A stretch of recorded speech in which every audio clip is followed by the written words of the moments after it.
Hello and welcome to another exciting episode of the Comic Book Chronicles.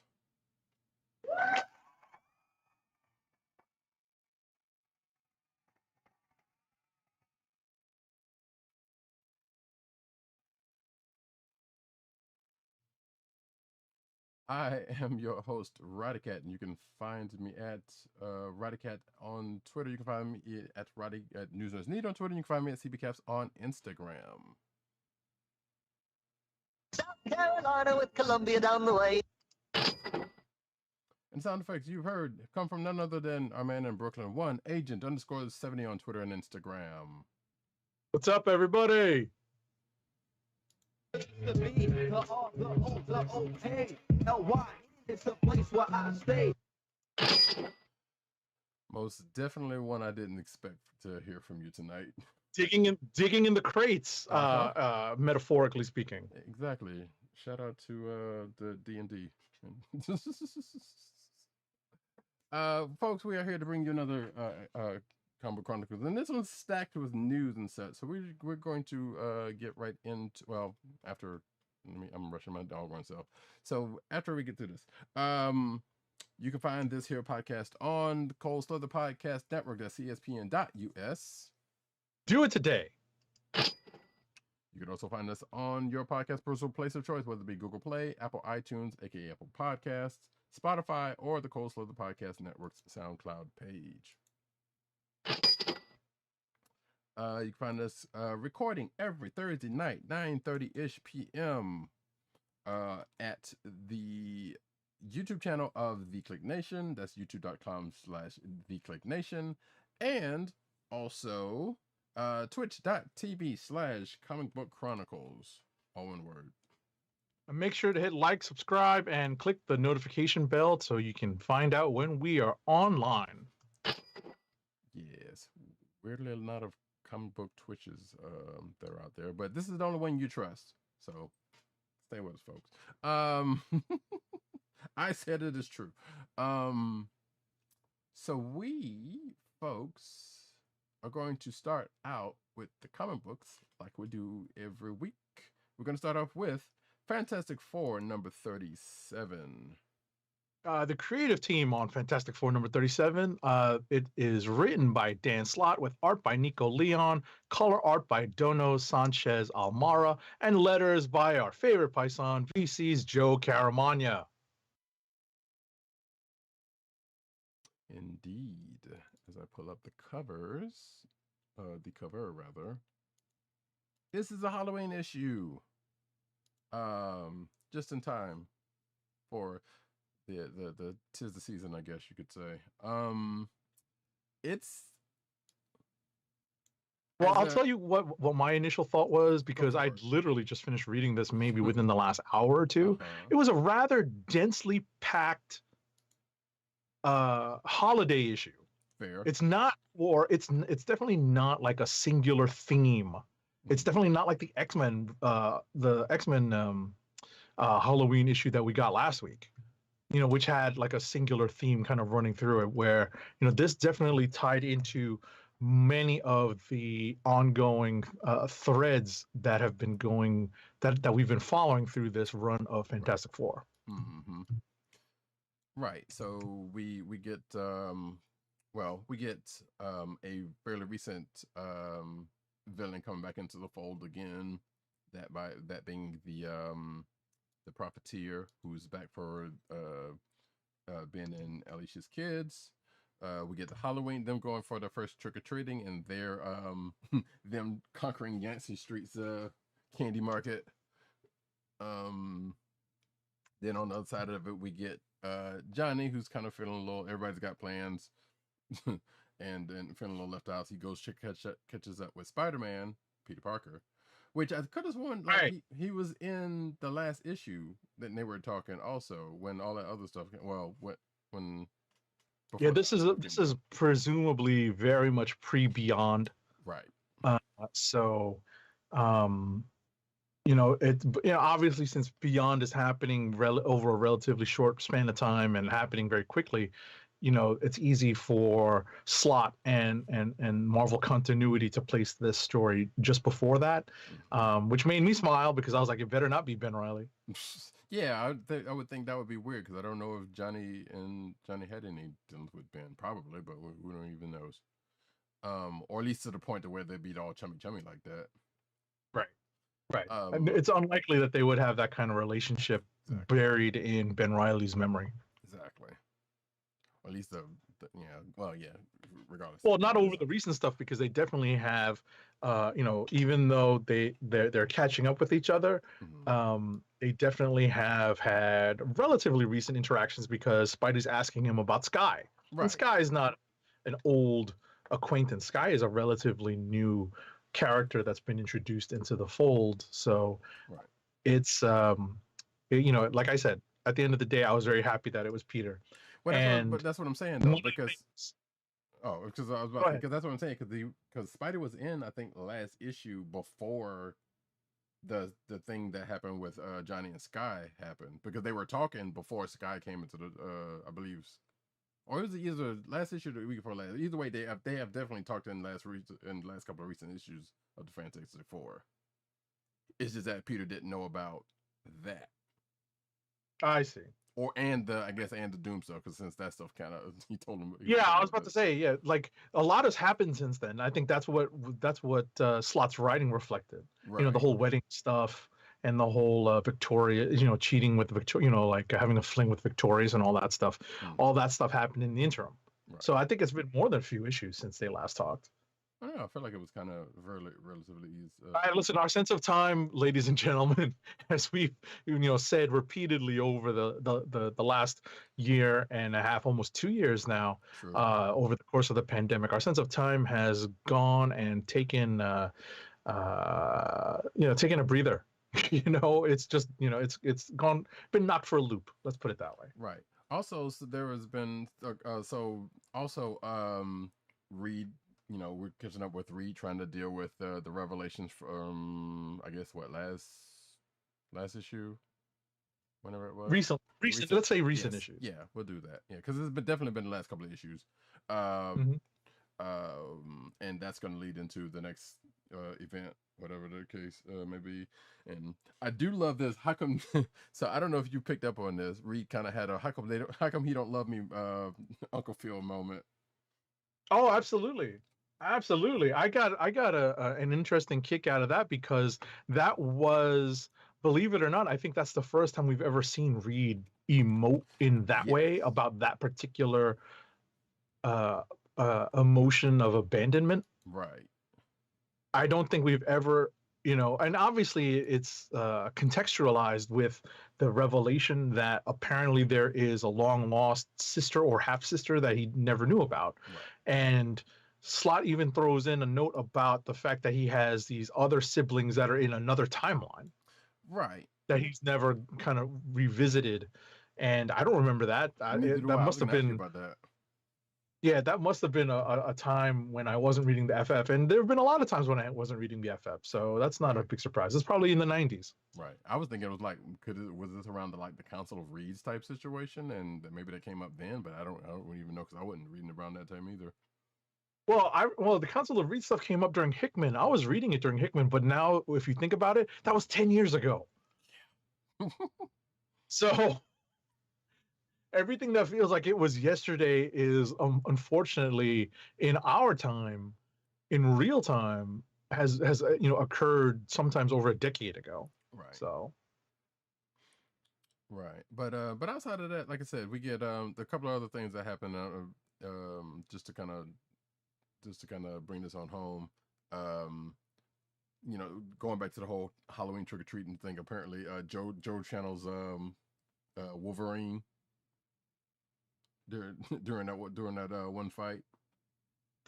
Yeah, because and spoiler alert for a lot of this stuff, because we're dancing around the raindrops here for the detail, with regards to details of the story. But ultimately, what Roddy Cat is referring to is, the confrontation with the Profiteer, and the Profiteer's motives for coming back and essentially trying to reclaim the two children, Joe and Nikki. And what it comes down to is the Kree kid, Joe, basically losing it because the other kid is in danger, and Joe finds out what the purpose of the profiteer returning is, and he basically goes berserk, you know, and like very much Wolverine style, as Roddy Cat mentioned. Mm-hmm. And there are repercussions for that as well. It looks like nothing was apparently fatal. Right. Well, it didn't seem from the way he was going through it, because but Ben was like, we don't kill, but I was like, I don't know, some of those things, if they didn't get They killed, looked like got killing blows, right? Right. Yeah, exactly. Yeah. It's like so I'm like, oh, okay. But so I had assumed like maybe a couple of them probably got dealt. But some of them, there was some of them left around, and it was even Ben was like, look, you come from a family again, I'm gonna take this personally. So right. run back and tell your master after we send you to her. So, but I assume this is probably not gonna be the end of that. But no, no, because she never came, because the profiteer was not there in person. Exactly. So the profiteer continues to exist as an ongoing threat to the Fantastic Four and those children. Mm-hmm. And then we find some pretty good advice from an unlikely source, the most unlikely of sources in this case. Oh yeah, there is a, and we're not going to spoil it because it was a very interesting cameo appearance. Mm-hmm. But one, let's say, extended member of the Fantastic Four family now. Yes. As the result of events that have happened in the slot run of Fantastic Four, makes a guest appearance, a cameo appearance, and as Roddy Cat said, doles out some actual parental advice, Right. essentially learning from their own mistakes. Right. To which I'm sitting here like, wait, how did they even know this was going on? Like, is there some kind of connection to what was going on there or something? To where they just happen to know what was going on, and it just happened to pretty much. It's not that character's first time guest in doing that kind of cameo. True. And my suspicion is that that particular neighbor on Yancey Street is like a permanent spy for this character. Yeah, that would make some sense. But yeah, that's what it seems like to me, because I think that's not the first time we've seen that character act that way. Act as if they were under control. Right. Yeah, that's true. But I don't know, it just feels weird. It's like, why are you here now doing this? But I guess, like you said, like maybe it's kind of always. Right. That's how I remember it. But again, our memories are dim. Yeah. Our memories are better than some other folks that we know. Right. That we encounter on a day-to-day basis. I had that kind of day today where I literally was dunking on folks who just couldn't remember how things were done. And then I remembered how long ago they were, so I had to forgive them. Right. Like, you don't remember this was 14 years ago. Oh my goodness. Right. But, so ultimately we all have to be forgiving when it comes to that point. Yeah. I would say that this was one of my favorite books this week. This was a surprisingly fun read for many of the reasons that we said earlier, specifically that it was jam-packed with stuff. This was not like a supersized issue. There was a lot going on. But it flowed quite nicely, though. Right. And I give Slott a lot of credit. I said this to Roddy Cat off air just before we started the show. What I said is that I think it's accepted that Slott stayed on Amazing Spider-Man for too long, and his creativity may have started to run dry in places, and maybe he had some fits of inspiration that helped carry that run along as long as it was. But I think that Slott has some really good, clean, in the sense that they're flowing together, well fitting, like they fit well together. They're as Radicat, it flows. All these ideas that Slot is putting together for the FF work together very well. Right. And I think they're fresh. There've been quite a few fresh concepts or remixed concepts that have worked really well in this run of FF. And I think, in my opinion, and Radicat may chime in on this after I finish, I think this is one of those books that's being slept on. If you're not a fan of the Fantastic Four, I think this is a good run to try to jump in on. Yeah, I'd agree with that. Because as a long lapsed FF reader, like this was pretty refreshing. Like, I've checked in on the FF from time to time, but yeah, this is the first run I've been like, hey, yeah, this is some pretty interesting stuff that kind of keeps him coming back. Because we have the benefit, and we've been doing the Comic Book Chronicles for several years now. Ooh, yeah. And we've had the benefit of having access to these books without for academic purposes. Remember that old phrase? And for academic purposes, we're talking about these books, and we've had a chance to read different iterations of the Fantastic Four under different creative teams, and I feel like this particular run has a lot of energy, and Slot is definitely in his zone, in a zone doing this, so that's why I appreciate it. And the last thing I wanted to mention is that something, because of the current predicament that Johnny Storm finds himself in right now, I was glad that they circled back around to a point that I was thinking in the back of my head at the end of the book. Oh, I won't spoil it, but they circled all the way around to it. I was like, I was thinking the same thing. Right. Talking about basically about what happens with. Yes. Yeah. What happens to their meeting place? Yes. Yeah. I was like, wait a second, that's not gonna. Oh, they did come back to it. Thank you, Slot, and thank you, Nico Leon for following up on that particular plot point in your art. Like, talk about like artist and writer being simpatico on that point. Yeah. Like that must have been a plot point that they both agreed to work into the story and depict it in a way that everyone who's reading it is thinking probably the same thing. And then when they finally get to it at the end of the book, they're like, oh yeah, I remember that. Right. I remember thinking there was something wrong with that. That's really what they're thinking. Right. But because because if you're not really paying close attention, you could think, I was like, oh, they're doing their thing, and then yada yada yada, and then what later happens later on, or how they circle back to it later on. It's like, oh yeah.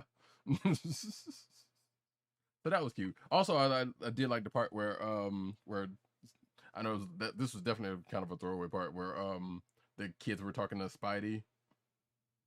I knew. I was about to say, when I read that, I was like, "Oh, Roddy Cat's gonna love this." Yeah, that was pretty funny. I was just like, "Oh, okay, yeah." I'm like, Roddy Cat's gonna love this. I, of course, take offense to it as the old timer, but I mean, don't get me wrong. I felt bad for it. It was like, I'm like, Roddy Cat's more of an old timer than me. Oh no, shots fired! Right? Hey, look, but I embrace it. So, but that part was kind of funny. I was like, "Oh, damn, Peter's been getting supplanted by Miles." I was like, that's funny. That was pretty good. That the Slot kind of just threw that in there real quick. But overall, like I said, this issue has been pretty good. We might be talking about it later. Who knows? But we're going to move on to. Do we want to do Phoenix? I guess because since we're doing. Yeah, that's fine. Because we only have a few books in common this week. Yeah. We actually don't have a lot of books total this week because I didn't have a chance to read too many. I know I missed out on a few that I probably wanted to get to. Yeah, we can do Phoenix and maybe Trial. Yeah. And then kind of do rapid fire through everything else. That's fine. Yeah, because this week was not necessarily the biggest week for books. Like, just like Age of 7-8. Also, there was a couple of books I didn't necessarily get around to, but for the most part, this time we've got to the more important ones, I guess, or the ones that were forefront. So, all right. So I was about to say we're doing Phoenix Song Echo #1, right? That is correct. All right. So Phoenix Song Echo #1 is written by Rebecca Rowanhorse with art by Luca Maresca, colors by Carlos Lopez and Corey Smith and Alejandro Sanchez. Is that the creative team? I copied this from another source. Hint hint, Roddy Cat. So Yes, I'm looking at why there's CA. Is that a cover artist credit? color artist. Right. But it looks like color Oh, artist wait. and then color Oh, artist yeah, again. That's what I'm saying. Yeah. Hold on, I might have. Rushing. I'm like, wait a second, I got confused. This is what happened. So color artist Carlos Lopez and artist Luca Maresca. Right. So what did I even do? Not sure, but definitely letters by VC's Ariana Mar, because that's virtual calligraphy for you. Mm-hmm. But yeah. Those are the cover artists. I don't know why I put them there. The Corey Smith and Alessandro's. Yeah. That's okay. I was about to say you can take this particular. You can start the review of this particular book. Sure. So, so folks who've been reading, if anybody's been reading Avengers, know now that Echo One Maya Lopez is in control of the Phoenix Force, or is it in control of her? And that is where we kind of coming into. Like they've been kind of messing with it in the pages of Avengers here and there, but they kind of not, been going big on it, because I think this is the start of I guess this is pretty much the start of its own little mini event on this front. But we find Maya in getting back to street level, I guess, or attempting to get back to street level as she tries to stop some crime in Hell's Kitchen, but she has an accident in the process. Kind of starts to lose control just a little bit, not unlike the. I was about to say an accident's an understatement. Yeah, well, she kind of loses control of herself and the powers, but not unlike what we've seen with the Phoenix Force in the past. And she has a run-in with the current Daredevil, Elektra Nachos, who apparently they had run into each other before that I'm not familiar with. So yeah, I don't know. Well, I mean, remember Echo debuted in the pages of Daredevil, so I'm presuming that they have had previous run-ins in the past. Presumably not since Echo became a host of the Phoenix Force, though. Right. But apparently I think there was a footnote here about there was definitely a footnote about them fighting, or at least I thought there was, about them fighting during not Civil War, Secret Invasion, something like that. Oh yeah, because it wasn't even a footnote. Elektra mentioned something about her being a Skrull, so that harkens back to like Secret Invasion. But like I said,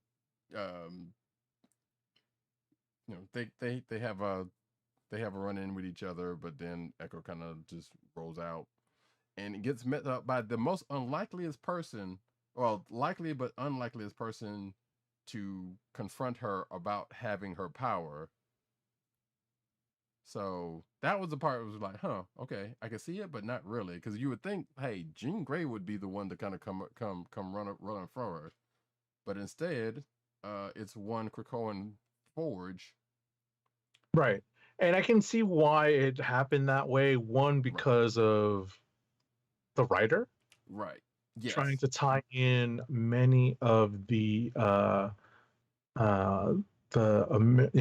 American Indian, the Native American characters into Maya's story. Mm-hmm. And I saw that immediately, and so it made a little bit of sense. Although if you think about it, Jean has already given Maya her blessing in a sense, during that whole storyline with the Phoenix Force and Avengers. Right, I do remember that, but yeah. Or I don't know about giving her blessings, because I do remember she showed up and then they might have talked or something, but it wasn't like hey, or it was more like an understanding. Right. You know, maybe not blessing. Blessing is probably the wrong way to put it, but it's not that they're strangers to each other. It's Right. just that they have an acknowledgement of each other. Right. You know that and Jean understands that where the Phoenix Force is right now. Mm-hmm. Right. So she runs into Forge, who tries to basically takes it upon themselves to contain the Phoenix Force, which goes a certain way, but also continues to leave Maya kind of not necessarily doubting herself because she was already doing that way, just trying to figure out how to get control of the power. But so she ends up going somewhere that's familiar to her, and meeting up with someone that I'm fairly certain is fairly new. Well, I guess is new to the story and new to the universe, who's going to maybe help her. But we still, because of a type of power that they have, and I guess that is sending her down, and who also comes with a kind of a warning at the end, because apparently, there is someone after her ancestry that this person knows about. So I guess this is the start of them trying to work together to go through that.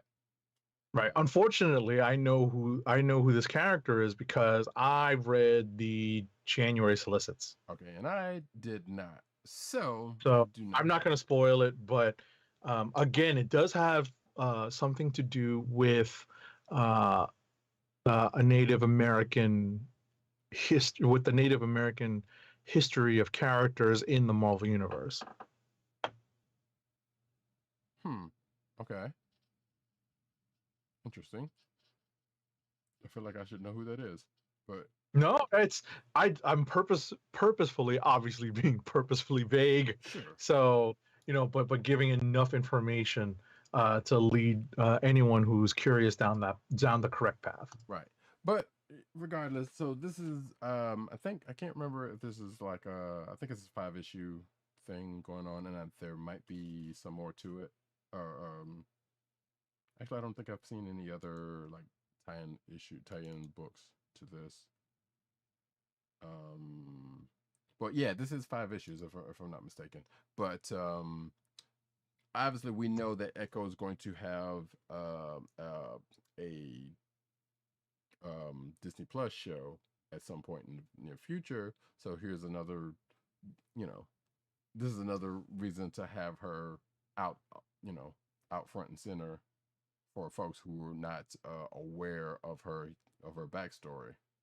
So so there's a good chance we're going to see a good bit of her backstory in the pages of this miniseries. So yeah, worth it. It was not a bad read. I enjoyed the read. I can safely say. So I'll be checking out the next issue. So unless you have something else to add to this, sir. Nope.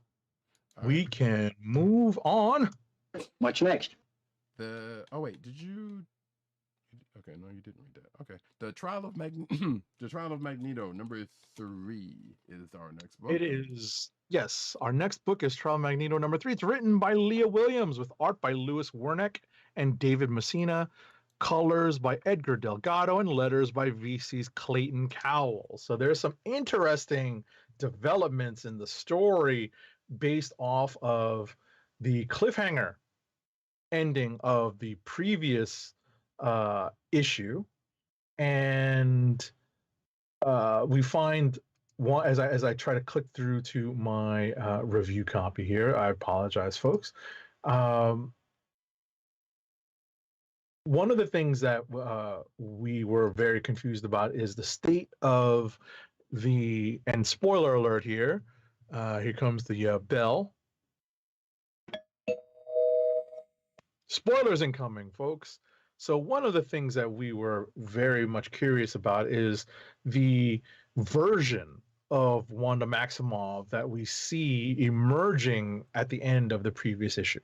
Mm-hmm. And, this is all in the wake of the Avengers looking to, quote unquote, claim the Scarlet Witch's body. And now we see that a version of the Scarlet Witch has emerged. We don't know if this is, in fact, a rebirthed Scarlet Witch that was produced through the Krakoan protocols. Yeah, We don't know that for sure yet. right. They kind of make hints to where that could be the case, but then they kind of go back on the other way around, like, well, you know, because they bring up something that would have had something to do with the resurrection protocols, but they don't necessarily go the full way of saying, hey, this is what happened. Right. Right. It's left purposefully vague. We presume it's going to be filled in over the course of the rest of the series. Right. Is this a 5 or 6 issue series? I forget. This Let me is look. 5, yeah.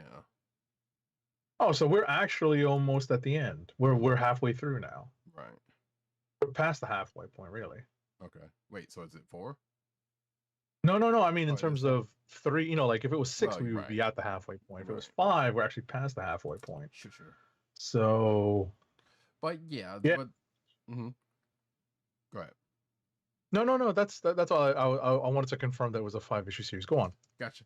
So the rest of the story kind of goes where, you know, because the Avengers are on Krakoa and they see, actually not just them. So it's the Avengers and Tommy and Wiccan and Speed are also there after one of their sojourns into space.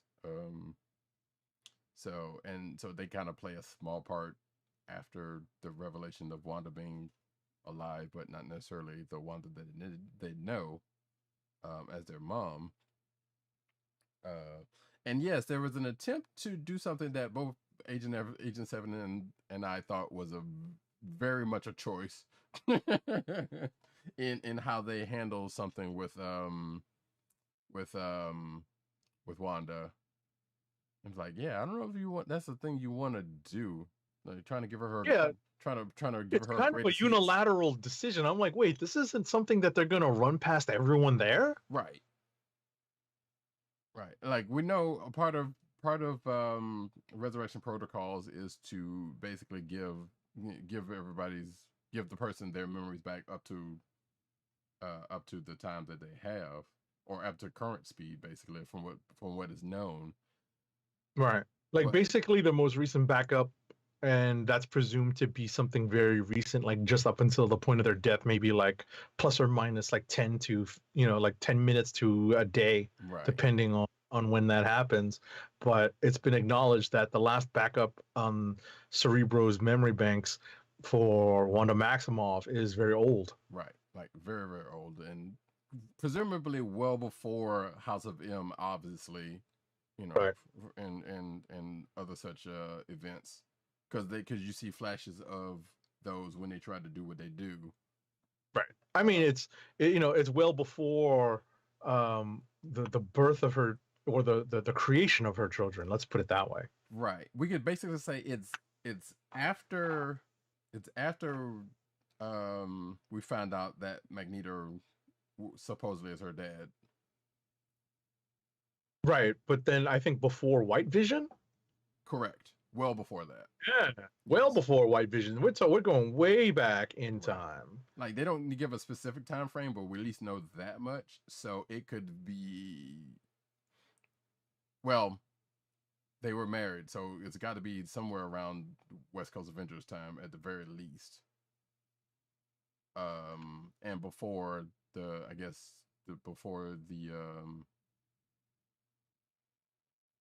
well, she didn't know she had kids either, so I guess it was before that.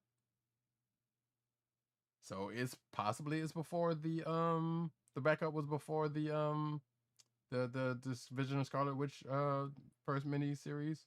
We don't know. Regardless, it was a long time ago. Yeah, exactly, because it's hard to determine. Right. We're absolutely guesstimating on this at this point. So and it may not even matter. But ultimately that, how that plays into the rest of the story is that, as Roddy Cat said, there is a questionable call on, restoring memories, but then we also have several things happening that move this particular limited series forward. Mm-hmm. One of those things being that Wanda is kind of in a dreamscape and finds herself confronted with a surprise character, but not necessarily a surprise character when it comes to these types of stories, Right. especially since we're dealing with what appears to be a time displaced Wanda. Mm-hmm. Yes. So that, when you throw that particular piece of context in, it's not necessarily, this doesn't come as a big surprise anymore.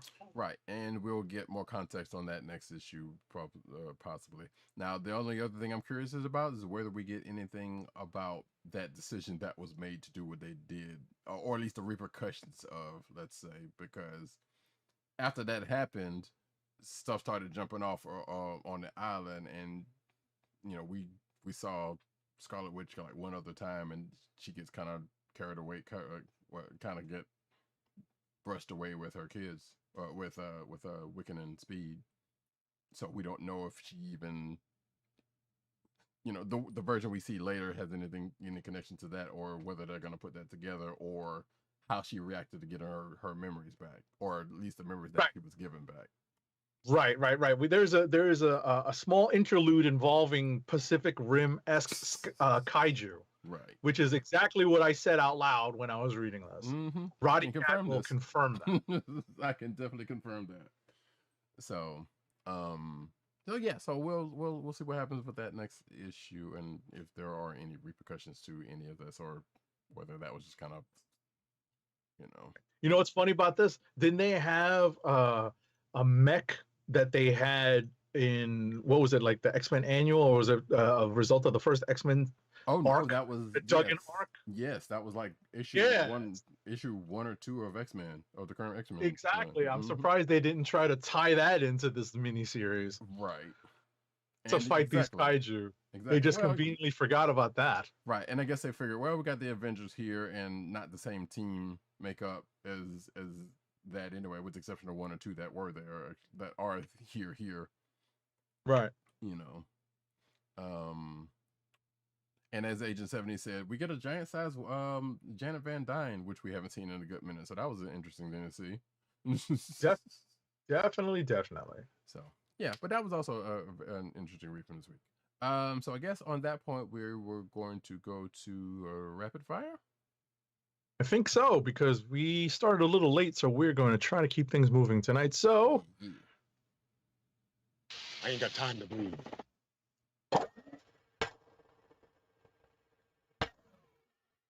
So yeah, luckily neither one of us have read too many more books, and we still have a couple of similar ones. So if you want to go ahead and Sure. Right. So these, amongst, for the books that we still have in common, I think the last one is United States of Captain America #5. Correct. It's written by Christopher Cantwell, the other Christopher Cantwell, as Roddycat likes to make certain that we've mentioned. Indeed. The art is by Dale Eaglesham, with colors by Matt Miller and letters by our Paisan VC's Joe Caramagna. So this turns out to be a pretty nicely wrapped up 5-issue series, introducing us to several Captains America that are basically not of the super powered version, but are basically Captains America in their own way, protecting America in their own way around the country. Basically patrolling their own neighborhoods and their own geographic areas. The overall plot is very much a Captain America-like plot, involving both Cynthia Schmidt, I think she's going by Mother Superior now, or she was always going by Mother Superior, or at least relatively recently, so I think that's what her moniker was here, along with the revived Hate Monger, yes, which is always fun to see. And all we needed was an Arnim Zola sighting and we'd be good. But as I said, it turned out to be a nice way to wrap up this 5-issue series. And Cantwell gives Cap an opportunity to make a speech, but he, I think, wisely has Cap step aside, to allow these newer characters a bit of space to shine in the spotlight. Anything to add? Right, I thought that was a good touch, because we know Cap's good at doing the rah-rah speeches, So it was definitely good that it was like, no, we'll let we let the new class handle it, and then someone stepped up to do just that, and I think did it, quite nicely. Um, but yeah, like 87 said, it was a nice, neat wrap up to this. I don't know whether we're going to see any more from these Captains America, these younger Captains America, at any point. Because wait, do we know who's taking over Cap? Oh no, I don't think that's been announced yet. Yeah, I mean, Canwell's done decently with this with this miniseries, so I don't know. Even though he's got his hands full with Iron Folk at the current time, but that's not saying that. And we know he's got some other stuff coming, but that's not saying that he couldn't do multiple projects. And yes, this is the Halt and Catch Fire Cantwell, not the not the racist.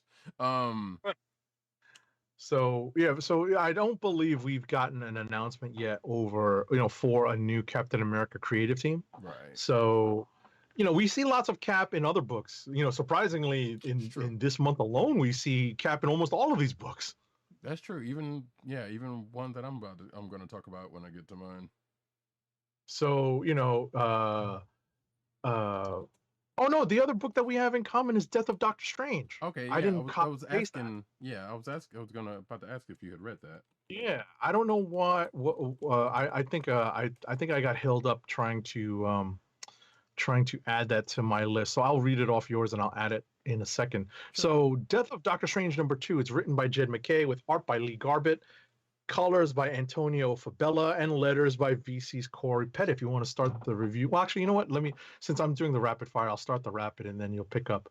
So, picking up on the last cliffhanger ending of the previous issue, we find out that in the wake of the death of Doctor Strange, no spoilers here, it's the title of the book. In the wake of the death of Doctor Strange, what has apparently happened is the mystical protective barrier that protects the Earth from most but not all mystical threats has come down. Obviously, it doesn't protect from all, because how else would you have Doctor Strange stories if it protected the Earth from every mystical threat?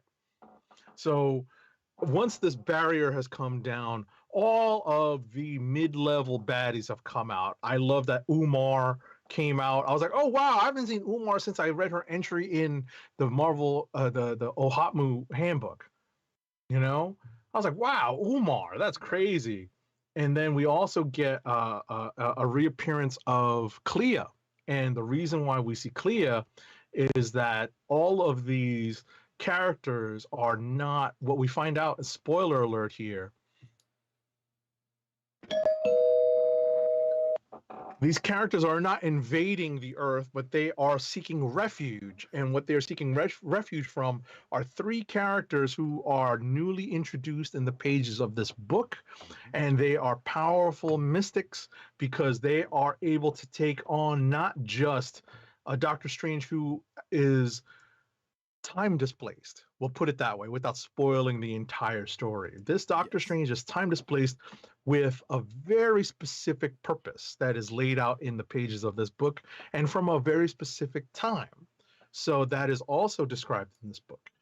And getting back to these 3 characters who are newly introduced in this book, they are powerful enough to take on, arguably, in terms of an Avengers quartet, one of the more powerful quartets that you can put together. Mm-hmm. Obviously, none of these characters, save for Thor, is all that effective against magic. But it's arguable, when it comes to Carol Danvers.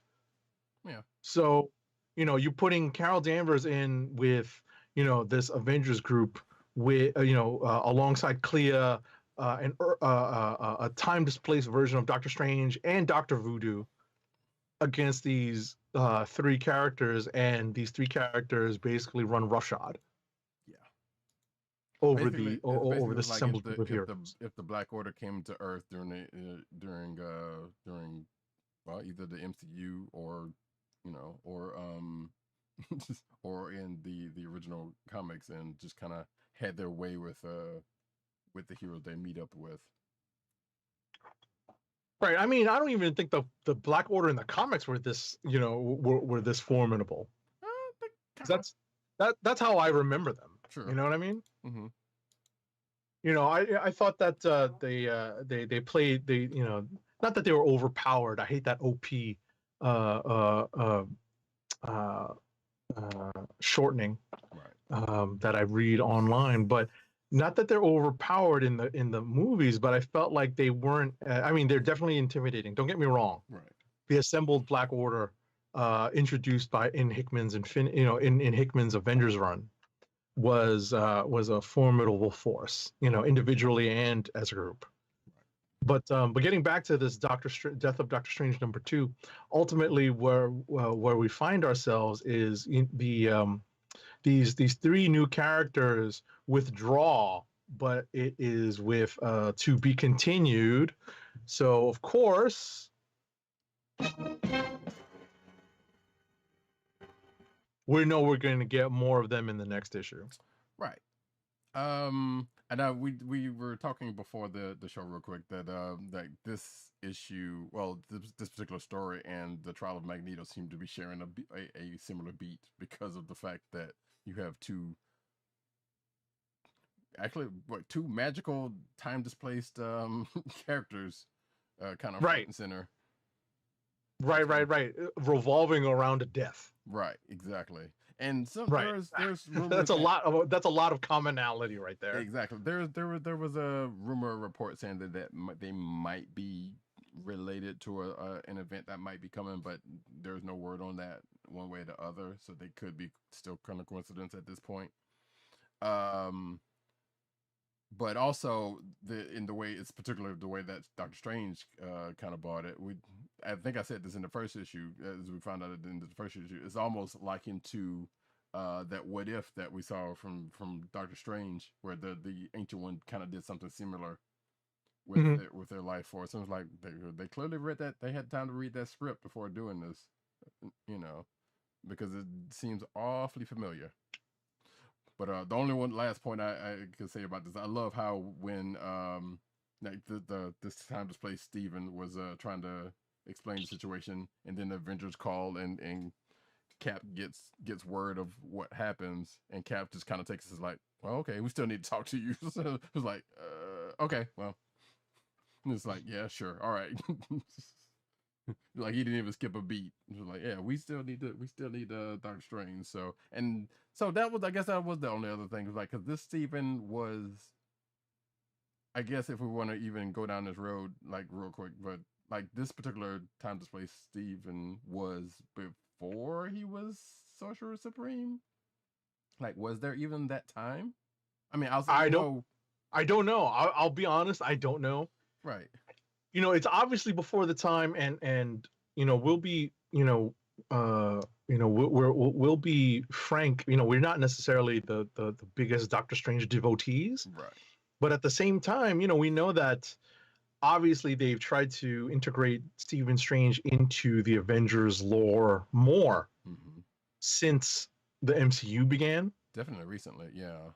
And in the last decade, he hasn't always been right. He has not always been so close to the Avengers, right? He wasn't literally a card carrying member of the Avengers, right? Up until relatively recently. Exactly. Youngins will be like, man, it's been a long time. For us, it's relatively recently, okay? And it's if you go back to like something like the Infinity Gauntlet, like the original Infinity Gauntlet, he may have been a player in the Marvel universe, but not nearly as closely associated with the Avengers. Even though whenever something mystical happened, who's the first character you call? Right. So that's, other than that, it's not to be, we can't gloss over the fact that he's a much bigger player when it comes to interconnectivity with the rest of the Marvel universe now. Right. And I feel like there was at some point where I want to say Bendis' run where he might have been on the team, but I don't even know if that was actually true, because that was. Well, he made him part of the Illuminati. Well, there's that, yes. Exactly. There we go. But that's technically not even the Avengers, but Right, but that was like a real Avengers centric book. mm-hmm. Given the right, given the folks that were involved. Mm-hmm. But that being said, here we are here. But and it was definitely after Blue Mask or Blue Black Mask original recipe, Doctor Strange. So there is that. Like I said, just somewhere, because even Mordor was like, "Oh yeah, I forgot you used to call yourself that," which I don't remember him being called that. That was before our time. Clearly, so, that was before our time. All right, what's next? So we did that. Thor number 18. It's written by Donny Cates with art by Pasquale Ferry and Bob Quinn as guest artists, colors by Matt Wilson, and letters by VC's Joe Sabino.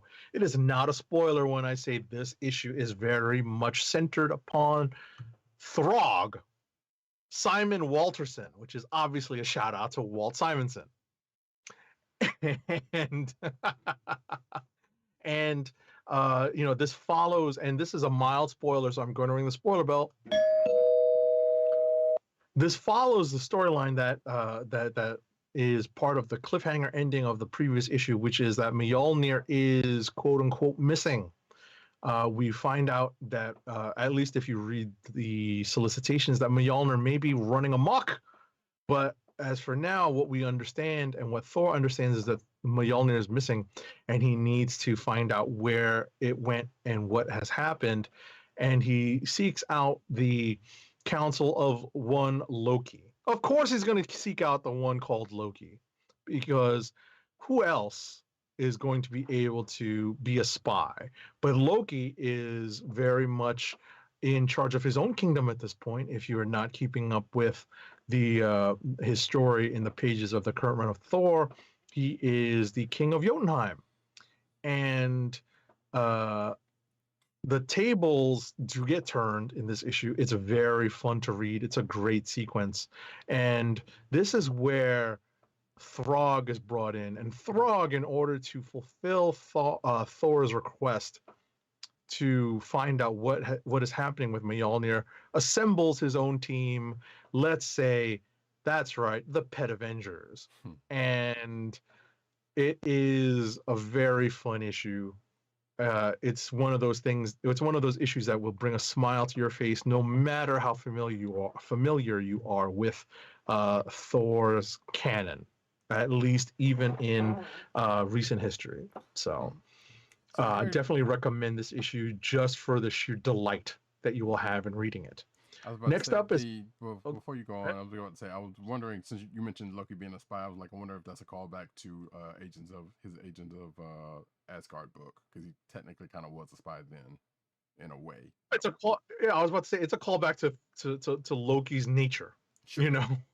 And I think that's generally what this particular portion of the story is referring to, and they get right past it, as I said, because while not being the spy himself, he turns into the quote spy master.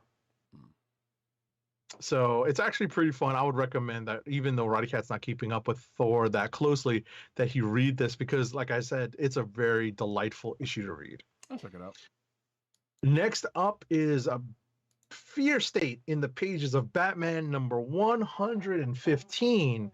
It's written by James Tynion IV, with art by Bengal and Jorge Jimenez.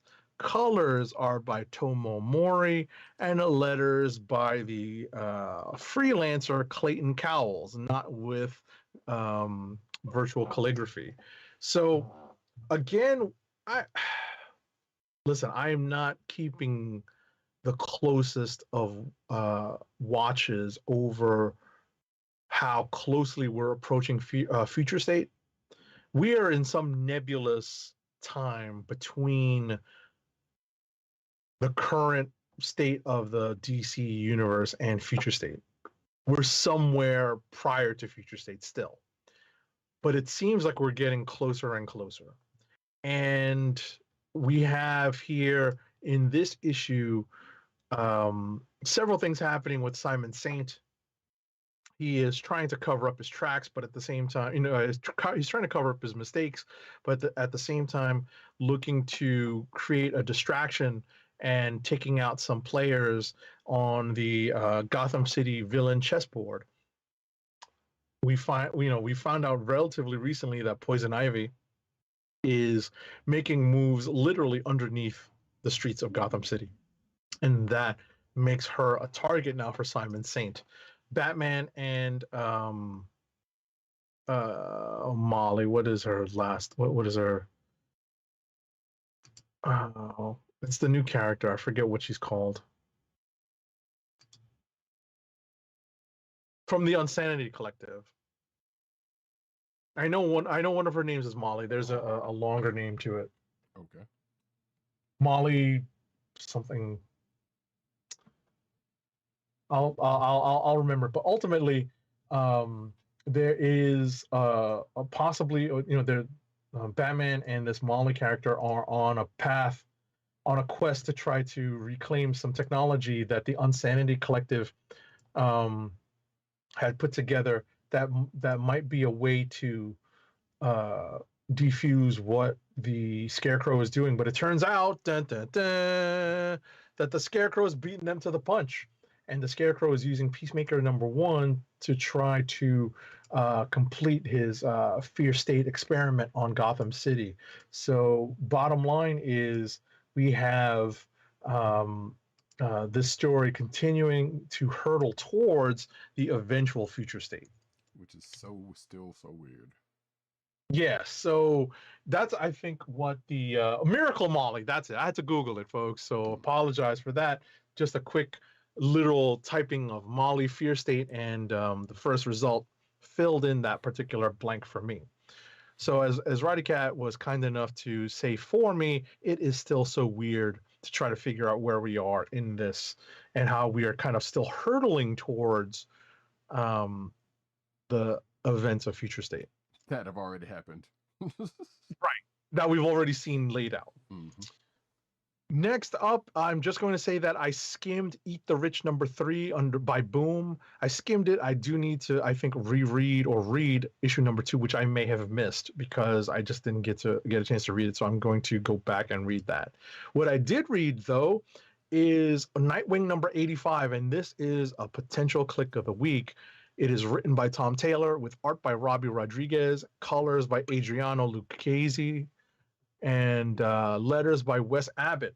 The reason why it's a potential click of the week is that it, as much as I am a fan of the New Teen Titans, and I love that in the pages of the New Teen Titans, we're talking the Wolfman Perez New Teen Titans, as much as I love the fact that, Nightwing is literally, surrounded by beautiful women, and Starfire basically throws herself at him in the first couple of issues of New Teen Titans, and they end up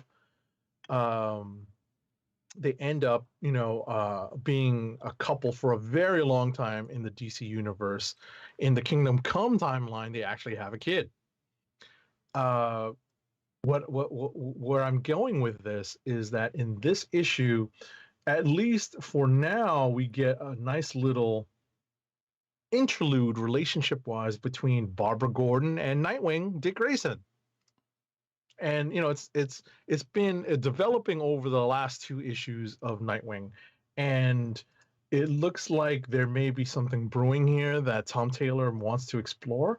The other side of this coin is that as a result of what's been going on, or as a parallel story of what's been going on in Fear State and Future State, the Oracle network has been compromised by a third party seemingly unrelated to Simon Saint and the events of Fear State and Future State. But what this has served to do is, there's a little bit of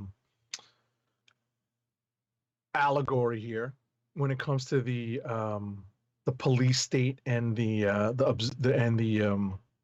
surveillance state that we may or may not be finding ourselves in right now, especially in a post 9/11 world, which is now 20 years old, suffice to say. So whether or not the mechanisms that Oracle has put in place will survive the events of this tie-in into Fear State remains to be seen, but that is front and center in Tom Taylor's storytelling, and I really like that, as well as the relationship stuff between Dick Grayson and Barbara Gordon. Right. You know, Which I let's believe is forget that. kind of a rekindling. Yes, definitely, definitely a rekindling. But let's forget that they made that awful animated Killing Joke um, that has Babs and Batman going at it, which is, just so wrong. Mm-hmm. It's so wrong on so many It levels. really is. It really was. That's just trying to trying to make waves, trying to be controversial for no reason, for no good reason. Anyway, that is it for me on rapid fire, and I will hand it off over to Rodicat. And I believe that so. Well, we'll get to this later on, but Young Justice kind of also had Dick Grayson and Barbara as an item at one point. So I don't know if one kind of come behind the other or whatnot, but it is what it is. So for my last couple of books, we're sticking on the DC train with Black Manta #2. And the creative team is writer Chuck Brown, hometown Chuck Brown, aka also of Bitterroot fame. Art by Valentine Delandro. Colors by Maurice Louise, and letters by Clayton Cowles. So I'm going to say, and I don't know, so this part, I should probably have switched the orders of this, but I'm thinking it might not matter. So if you plan on reading Black Manta #2, I would say you probably want to read Nubia and the Amazons before this. Possibly the whole miniseries, but definitely, well, possibly definitely this first issue, but I'll get to that in a moment, because there's a person that shows up in this Black Manta book that also that apparently has something to do with something that happens in this in this book. Or that happens in Nubia and the Amazons. But basically there's this magical rock that apparently is what we find out here of Atlantean origin, is causing Black Manta and other folks in the world to have headaches. And we're just because of this, Manta's trying to figure out, while he has a piece of this rock, why is it giving him headaches? We found out in this issue that Manta may have more of a Atlantean in his family history outside of his dealings with Aquaman and also his son, who in this case is Jackson Hyde, aka Aqualad, or at least the current Aqualad. So I think that might be a retcon, because think historically, Manta was never had no. It feels like it almost feels like, and I think I even said it in my notes. It almost is like he's an Inhuman with latent genes. That's kind of how they're playing it off, in a way. Wait, oh, you mean Black Manta? Yeah. Gotcha. Yeah, I was about to say, my understanding is that Black Manta was always played off as human. Correct. But according to this, he got it going with an Atlantean that wasn't from Atlantis. Correct. But according to this, there may be a little bit more to his genealogy than even he knows, because of a revelation in this issue early on. But that being said, like I said, come to find out that there's a bigger piece of this rock that's somewhere out there that's causing a bigger problem for the world. But there's also on the side, another side of this, we, for some strange reason, what I thought was really strange, we cut the Themyscira. I've never. Anyway. Oh no, they've said it Themyscira. Okay. They said it. They know, because I'm definitely going to credit the movie, the Wonder Woman movies, with that. Right, and it's definitely Themyscira. Okay, that's what I figured, but I was like, I've seen other things. But regardless, we cut to Themyscira, where currently Nubia, who I'll talk about in a minute, is the queen of the island, and there is a person that we saw last issue that the Amazons come across that is also after this stone for reasons of their own that we don't fully know about, but I suspect they're going to run into. And I think Manta actually knows this person, but doesn't know this person is still around yet. Because I think there was also allusion to that last issue. But I feel like they're going to come into each other's purview. Definitely within the next couple of issues, because I think this is only 5 issues. But in order for Manta and his, I guess his first mate, Gallus, to get some information on the stone or whatnot, they crash. I don't know this character's origin or if anything, the Gentleman Ghost. Do you know anything about that? Agent 70? Okay. Well, anyway, they crashed the Gentleman Ghost. We have a, I was about to say, we have a sound effect for this. Who? Mm-hmm. So, and apparently just like, actually, not unlike that Echo book from this week, apparently Gentleman Ghost is able to go back in time, and this is the reason why Manta and Gallus is looking for him. So I guess we're going to get a little bit of that, so they can kind of look into this family history or this genealogy of Mantas, I suppose. But then at the end of this issue, another character is given an ultimatum, and all this is probably going to come back together at some point. We will see. But for my last book, is highly anticipated book by some, and also I should point out that today, as if we were recording, is Wonder Woman's 80th anniversary. So not only is this book out, there's 3 other books out on Comixology and probably physically that you can get for free. If you go to the show, this particular episode's show notes, you will see links in the clickbait section for those 3 books that you can get in Comixology for free. So check that out. But regardless, Nubia and the Amazons #1, which is the script is by Stephanie Williams, the story is by Stephanie Williams and Vida Ayala, pencils by Aletha Martinez, inks by Mark Morales, colors by Amelia Lopez, and letters by Becca Carey. And the first thing I'm gonna say is the art in here is great, kind of striking. So Aletha Martinez is doing some great work there, and with the colors and the inks and the ink is Mark Morales and Amelia on the colors. So the art in here looks great, I think. The question of the story is basically is that we get a slight bit of backstory on Nubia that I don't think I knew. Like, I think most people who even know about Nubia knows that she pretty much came along at the same time with Diana, which, depending on which version of Wonder Woman's backstory you get, it could be the Maid of Clay Diana or something. I think that's maybe that all that's been folded or whatever, not at this point. But regardless, there is this thing called the Well of Souls, and Nubia came out of it at the same time. And again, I don't know if this is a retcon or if this is like actual history, because like I said, there's only so much of Nubia's backstory that I even know.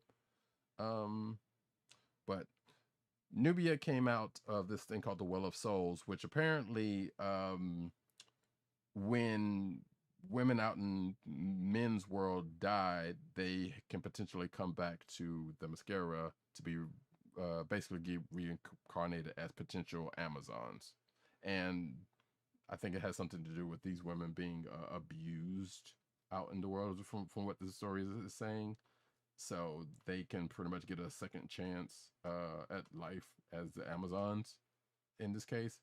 That being said, the well opens up again, and we get a new crop of potential Amazons coming up, and Nubia is dealing with that. Or Nubia and the rest of the Amazons, who are pretty much versed in how this goes, are trying to make them welcome. But we come to find out that all is not what it seems in the fact that they have come about.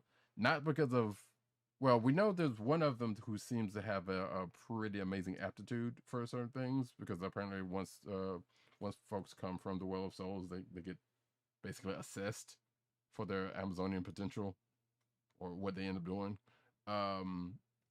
But apparently there is a nightmare that happens by one of the other Amazons, Penelope, that looks to be hearkening to a Wonder Woman event that is upcoming.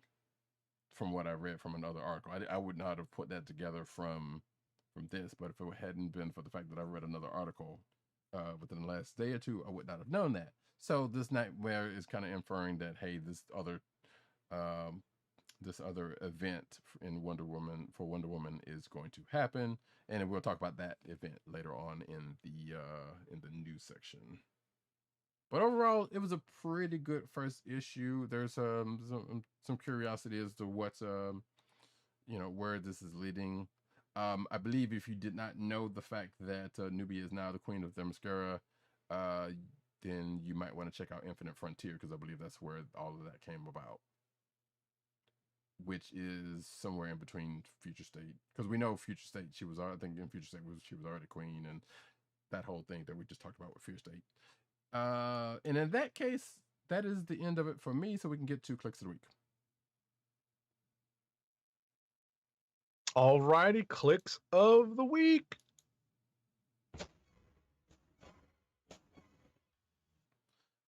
We didn't get anything from the other guys, so we're on our own devices.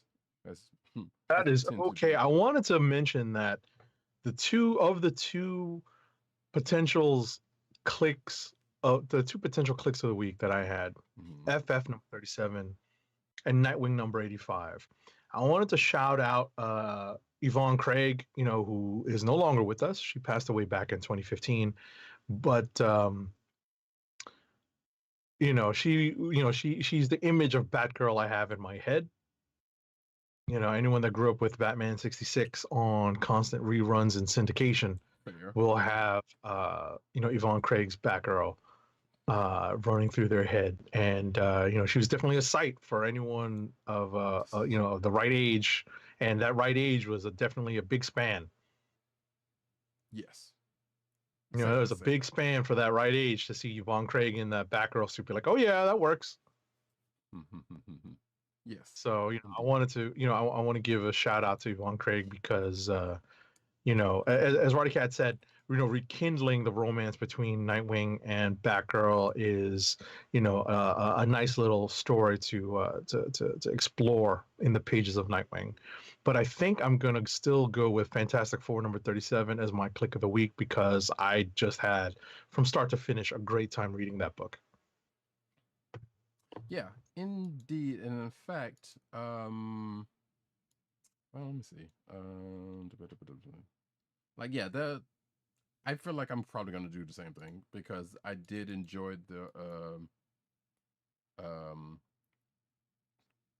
most of the stuff that I read. The Nubian and Amazons is kind of interesting. The Black Manta book, I'm not sure where that's going, but there's something to that. But definitely I guess it would probably be more between Trial of Magneto and Fantastic Four 37 for me. But I'm definitely thinking I am going to go with Agent 70 on Fantastic Four number 37, because it definitely was it definitely was a good fun read, and for as packed as it was, it flowed quite nicely, as we said.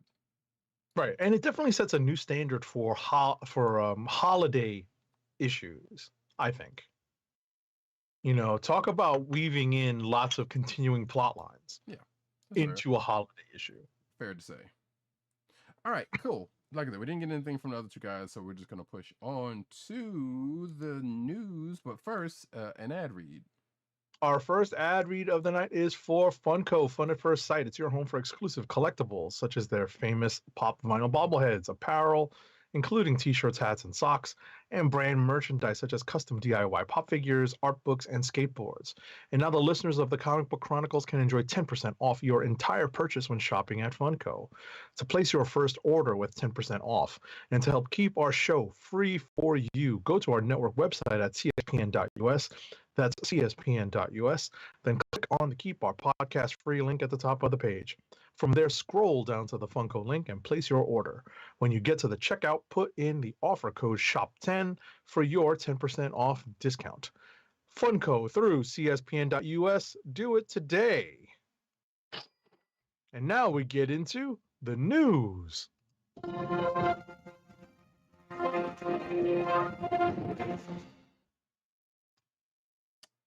This is the problem with having a lot of tabs open. But we're not going to worry about that right at this very moment.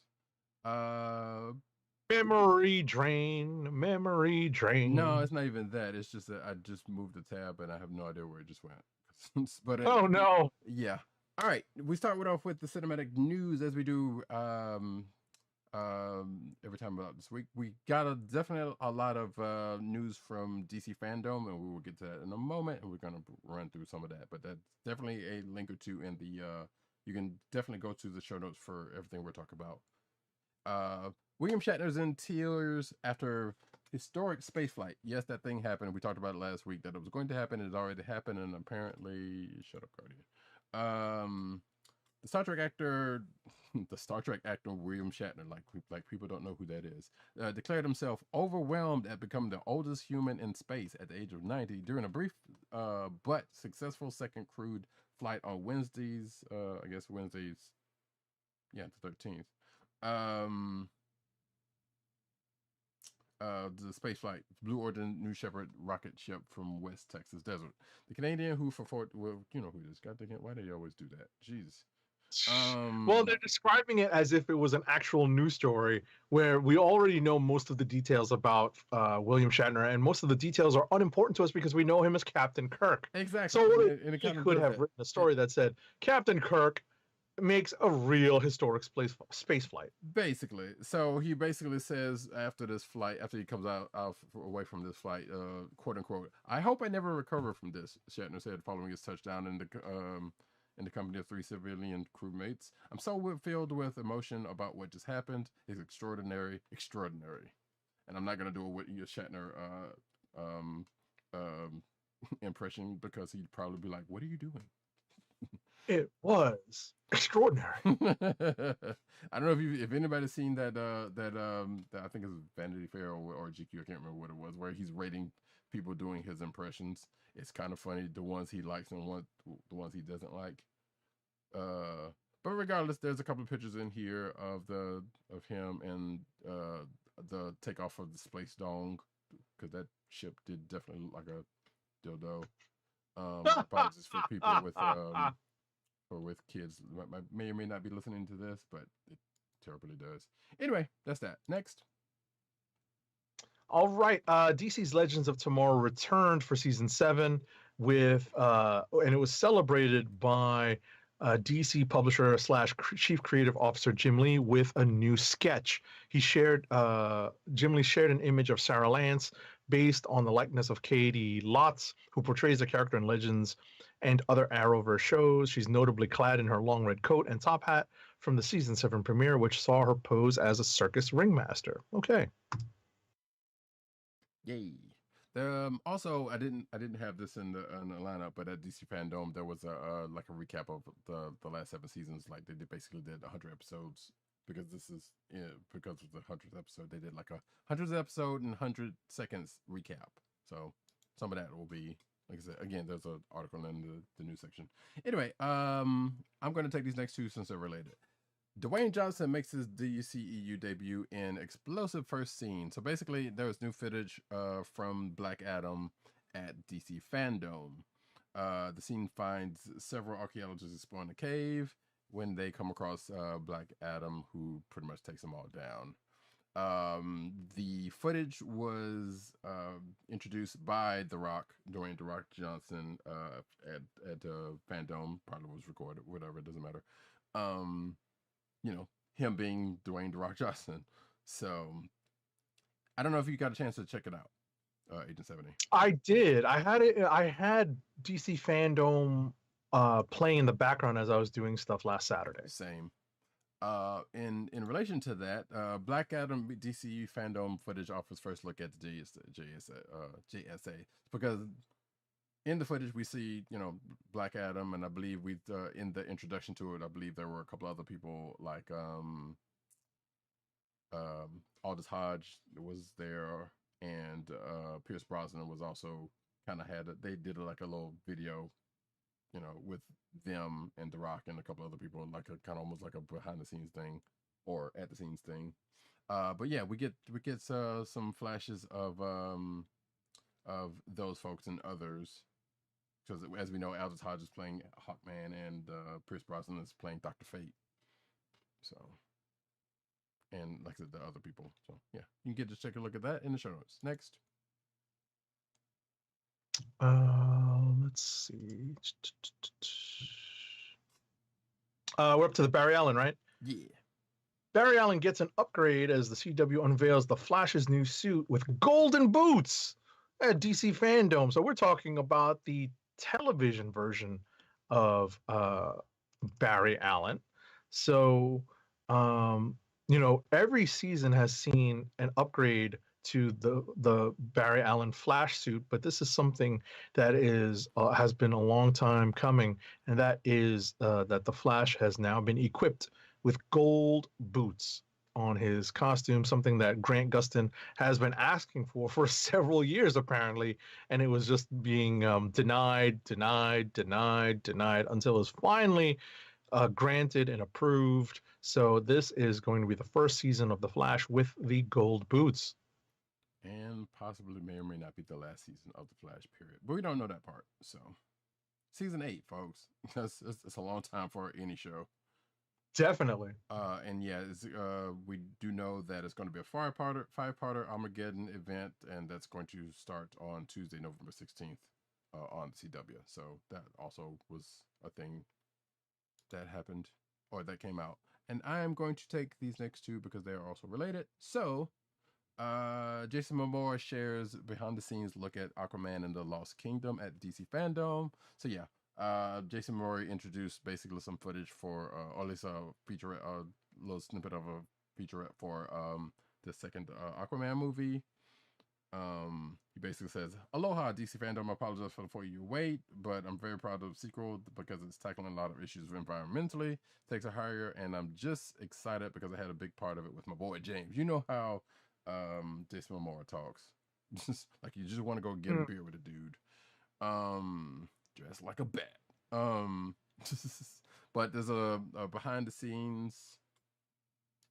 I was gonna ask you about that book actually. There was a behind. I didn't see it in our drive. Yeah. I didn't see it in our drive. We don't normally get those books readily, and I was gonna actually try to pull it, but I didn't see it on, or at least at the time that I went to the other site, I didn't see it. Oh, okay. So I guess you had looked at the solicitations and seen it in the solicitations, right?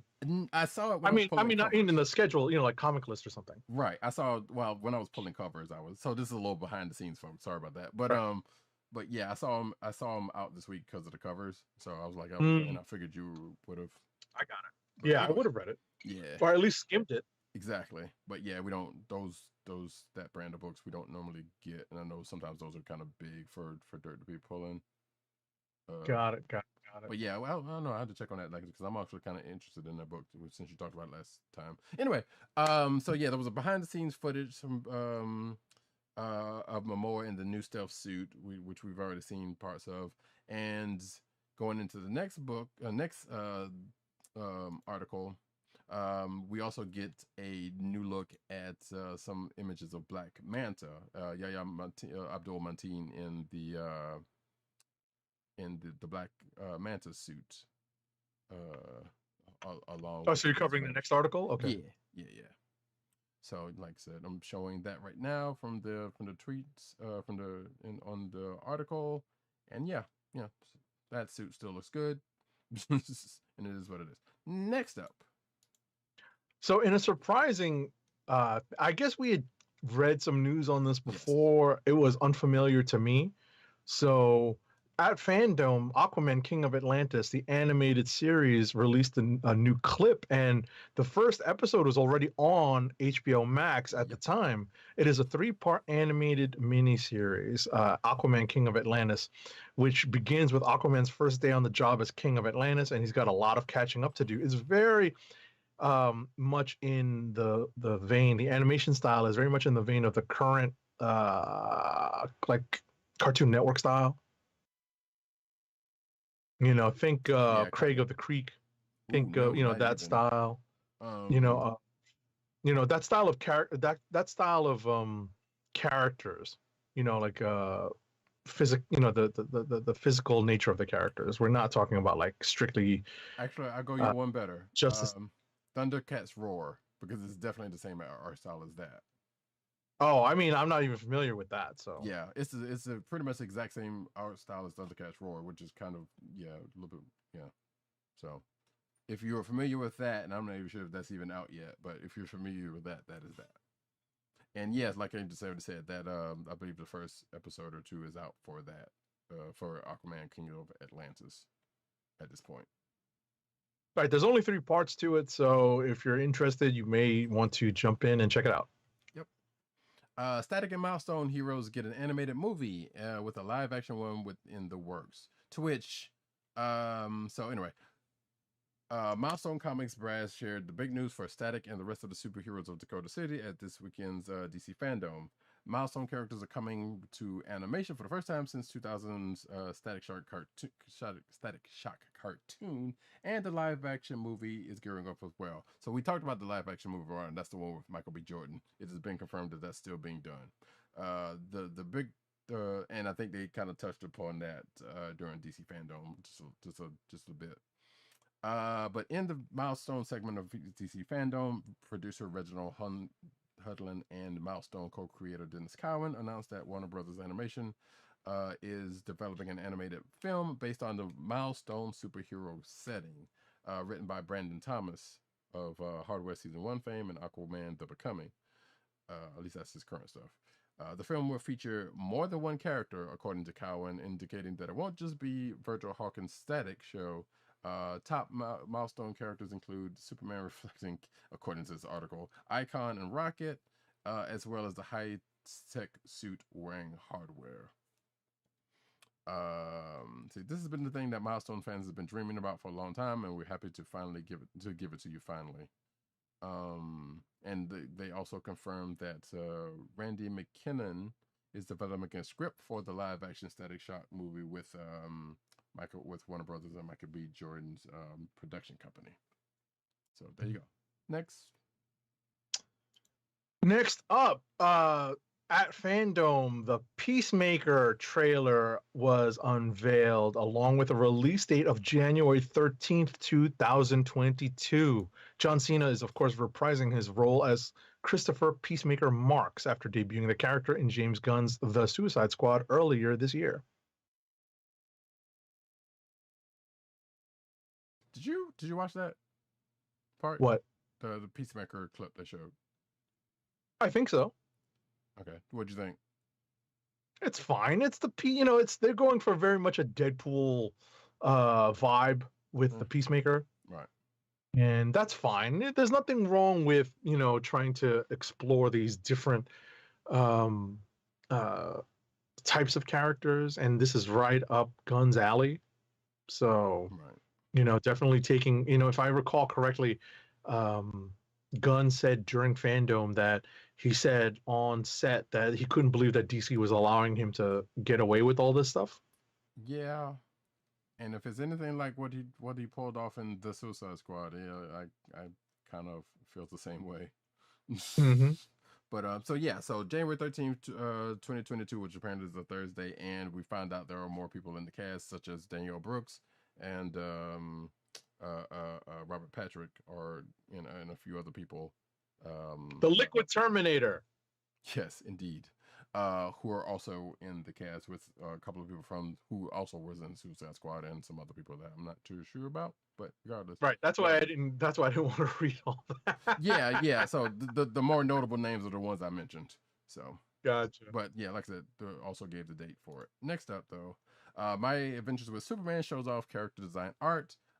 This is also some stuff from DC Fandom. This is pretty much going the order of DC Fandom, so this we're kind of blowing through just real quick.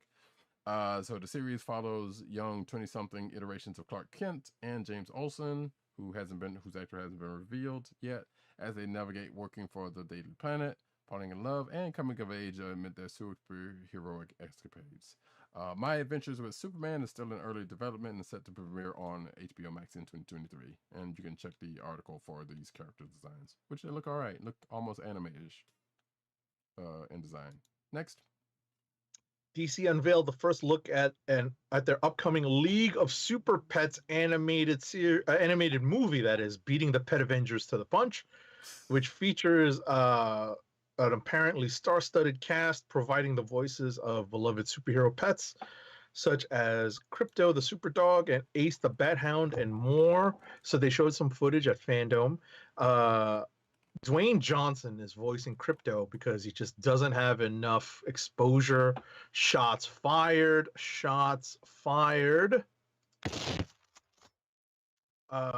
We also get Kevin Hart as Ace the Bat Hound, which is a miscasting.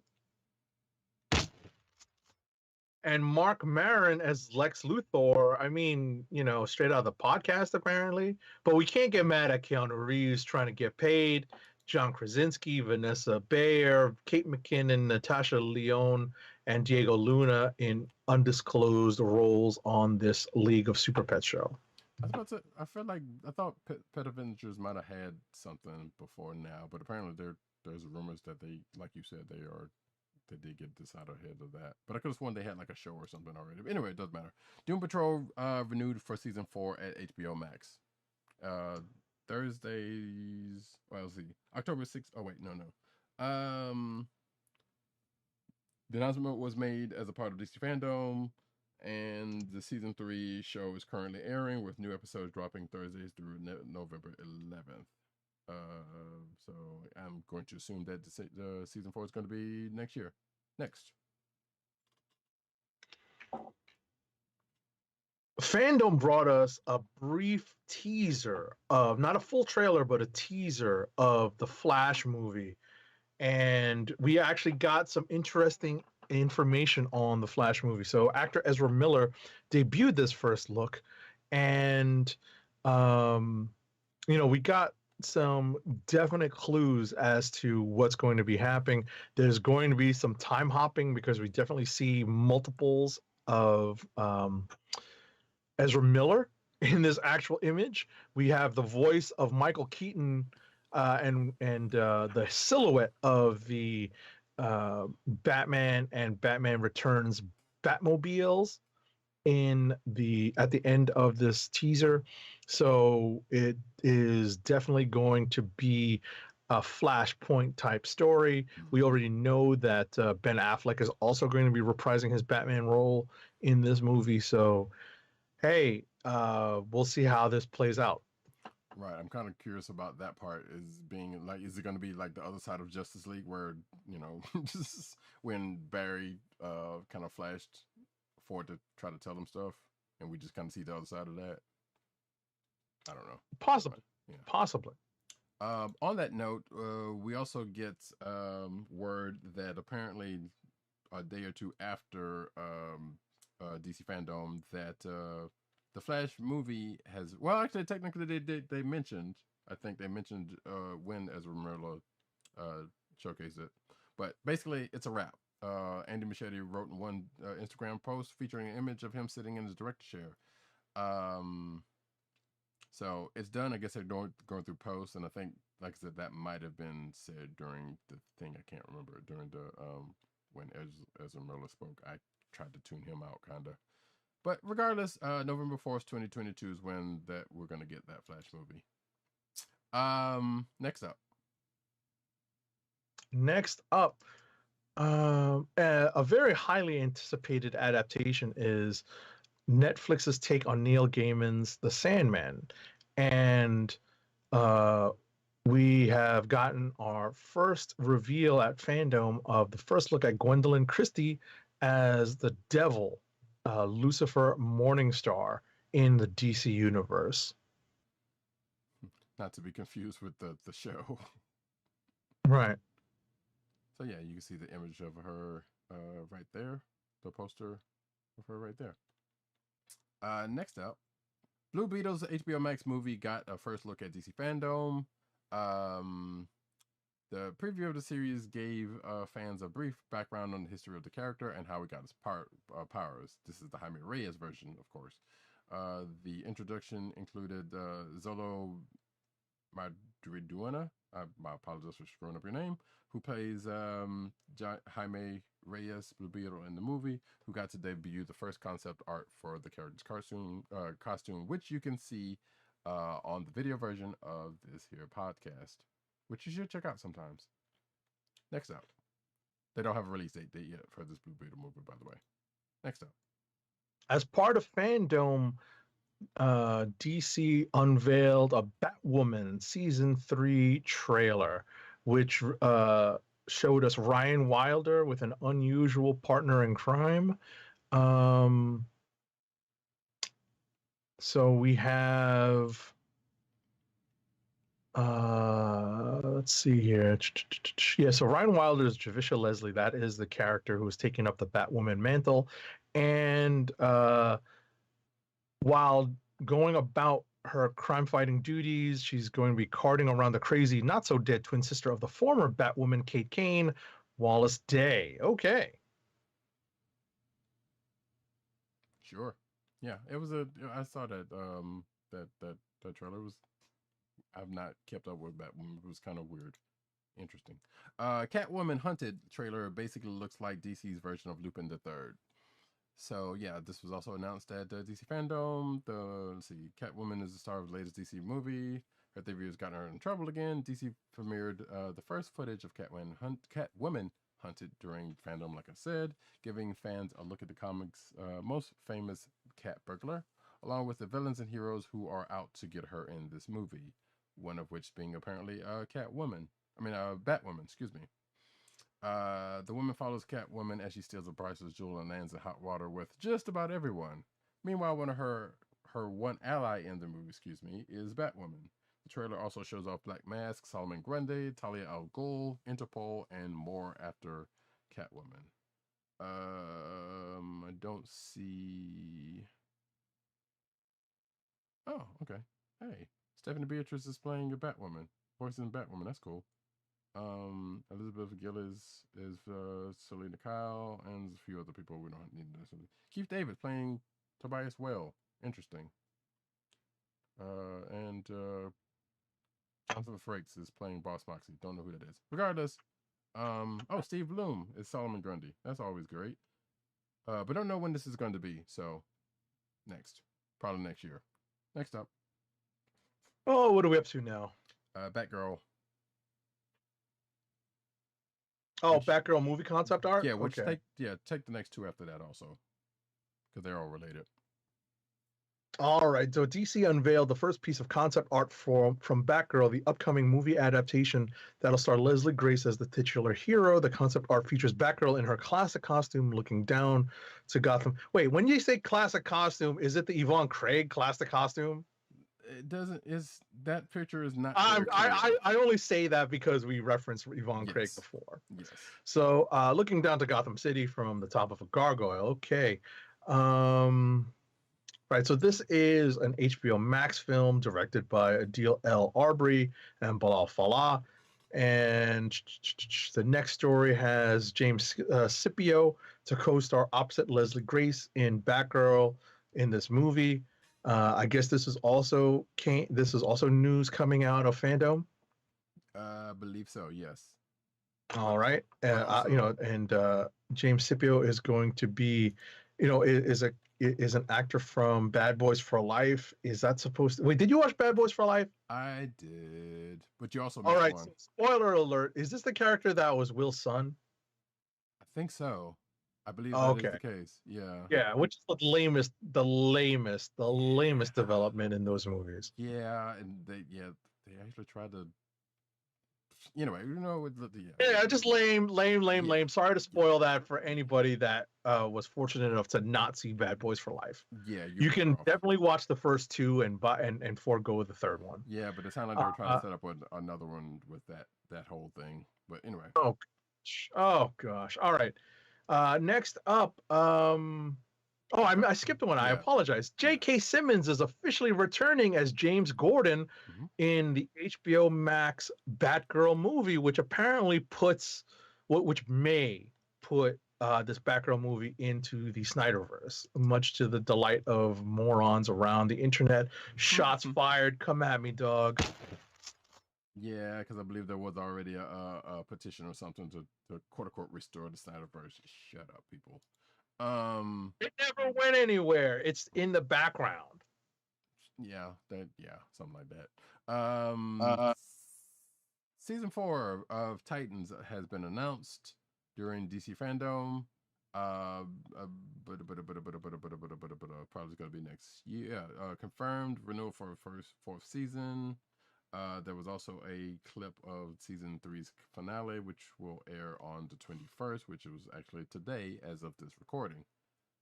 So yeah, there you go. Next.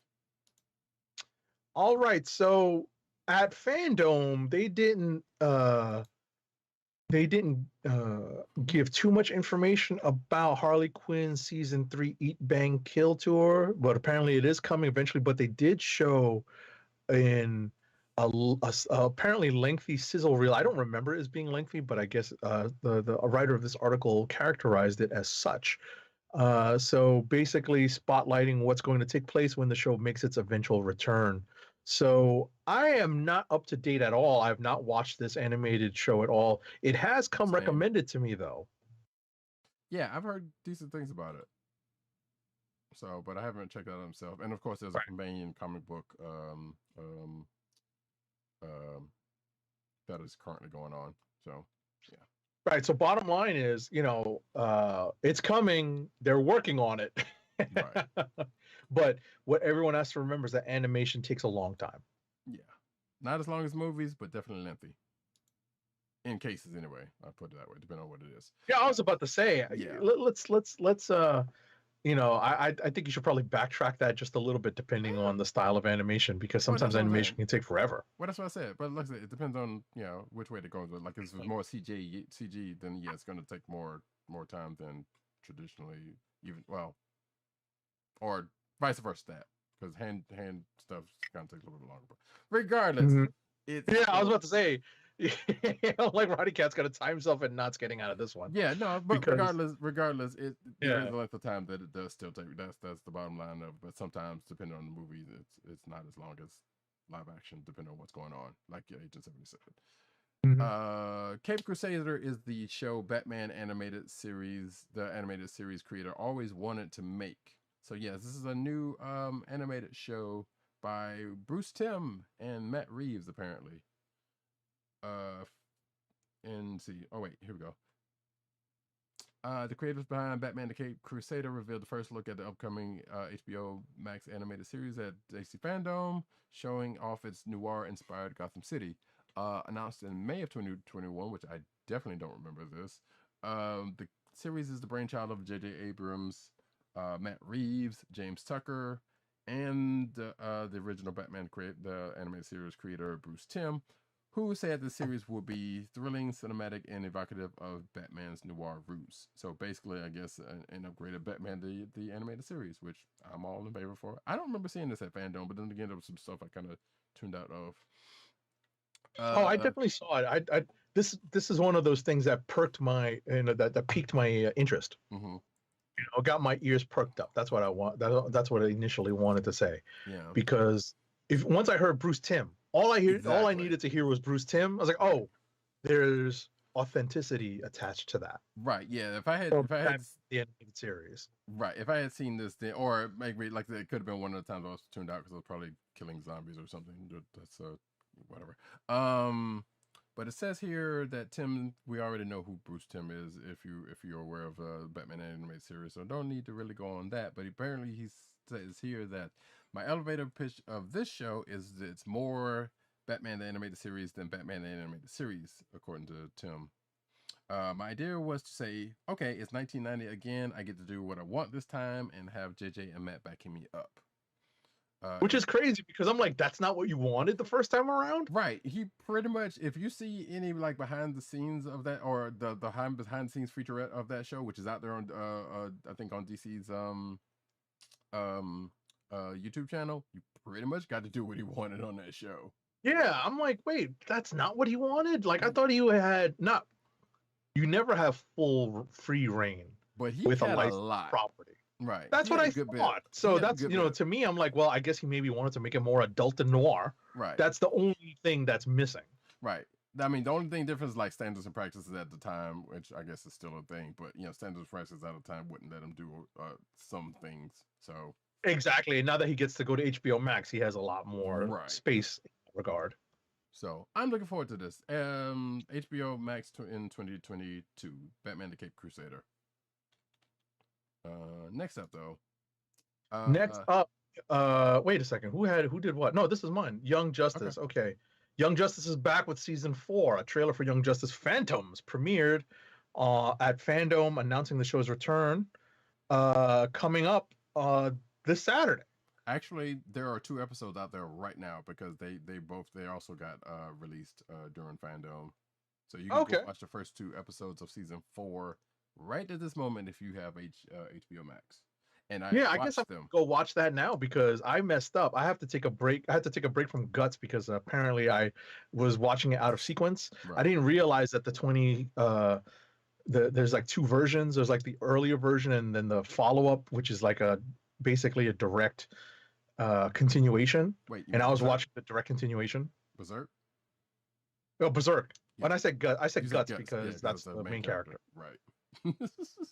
Right. So I wasn't wrong, but that's just how it is in my mind. Like I was watching Guts. I mean Berserk. Right. So but also some people were like, wait, the old Nickelodeon show? Oh no, that's funny. Mhm. But yeah, no. But bottom line is, I had to take a break from that because I need to kind of step away from that because I've already messed up a little bit of the continuity in my brain. Gotcha. So I'm going to come back to it. So maybe I'll jump into Young Justice now that there are new episodes of it on HBO Max. So if you have HBO Max, you can jump into the new season 4 of Young Justice right now. So I'm going to say, as a person who recently watched both of those 2 episodes, there is a time jump. I think we've already discussed that in past shows, which is not new not new at all in Young Justice. That being said, you might maybe want to skim through season 3, even though I don't think it's going to help you in this case. I feel like, because I felt like watching these two episodes, like, wait, I must have missed something in season 3, but it's been a while since season 3, so that's not really saying much. And I feel like last season you could say the same thing about season 3, even though we know there was an obvious time jump at the end of season 2, just like there was in the end of season 3. But this is probably the thing to where I think, just like this show likes to do, is like they'll circle back around to some of it.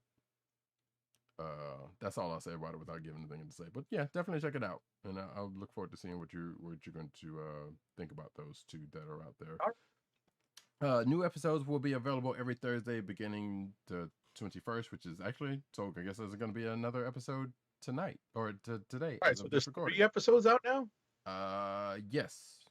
Okay, so I'll have something to watch. Cool. I will confirm that in a minute. But next up, DMZ. I mean, I can do that too.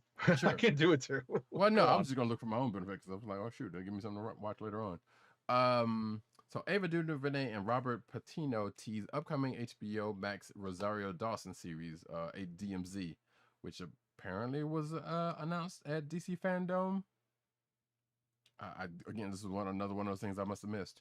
But I did see the next one part. But anyway, EP's Ava DuVernay and Robert Patino provided a first look at their DC Rosario Dawson and Benjamin Bratt apocalyptic series DMZ at DC Fandom. The 4-part limited series, which will debut on HBO Max, takes place in a future where America is caught up in a civil war.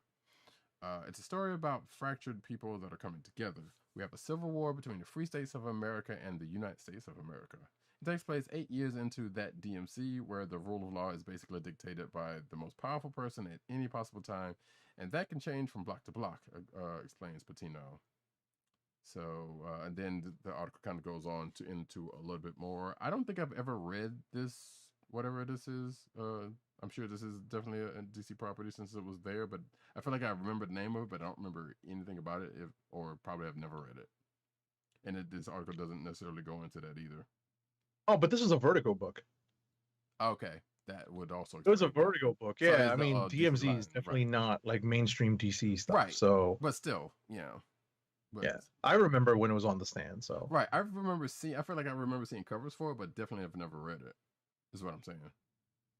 So, but yeah, so that's the thing. Next up. Next up, what are we up to? Naomi. Ava DuVernay's upcoming superhero series Naomi has received first look clip straight from no, we've gotten that from DC's Fandom. The footage includes Casey Wallfall in the titular role as she rushes out of class to witness one of DC's great superheroes in action. I watched this. This was interesting. Yeah. The CW's television series follows the journey of a cool, confident, comic book loving teenager as she pursues her hidden destiny. As Naomi journeys to the heights of the multiverse in search of answers, what she discovers will challenge everything we believe about our heroes. Okay. Right. I never read this partially because it was Bendis who wrote the actual series. I mean, who wrote the book that this is based off of. But that being said, I will probably go back because I've heard good things about it despite that fact. Moving right. I can confirm that Young Justice has 3 episodes up right now. Nice. For season 4. Gotcha. So there you go. Check that out. Carry on. You got next. I know, but I had to do something real quick. Oh, I'm sorry. No, that's fine. There was like that noticeable delay. I was like, yeah. Are you waiting for me to go? Yeah, there was a But anyway, Sweet Tooth season 2 promises to deliver on season 1's hybrid ending. I have never watched any bit of that show. Did we skip the Shazam? Did we skip the Shazam? Oh, we don't want to do that. It's right after Naomi. Hang on, let me. Oh yeah, we sure did. Hold on, so I'll do both of these then, so we can go ahead and get it over the way. So Shazam. Oh, that might be the one that I might have misplaced. I think that's what happened. Yep, that was the one that got moved. Shazam! Fury of the Gods first footage shows villains, monsters, and more from DC Fandom. So yeah, I did see part of this actually. Zachary Levi came on and said, "Hey, basically, introduced the behind the scenes footage from Shazam! Fury of the Gods." We come to find out that both Helen Mirren and Lucy Liu are playing the villains of this movie. And they talk about locations and other stuff, and talk about they're basically doing things bigger and better. And so the fact that, and I think from what I've seen from Elseplace, the villains that they are playing are Wonder Woman villains. I don't know that for sure, but the Hespera and Calypso, respectively.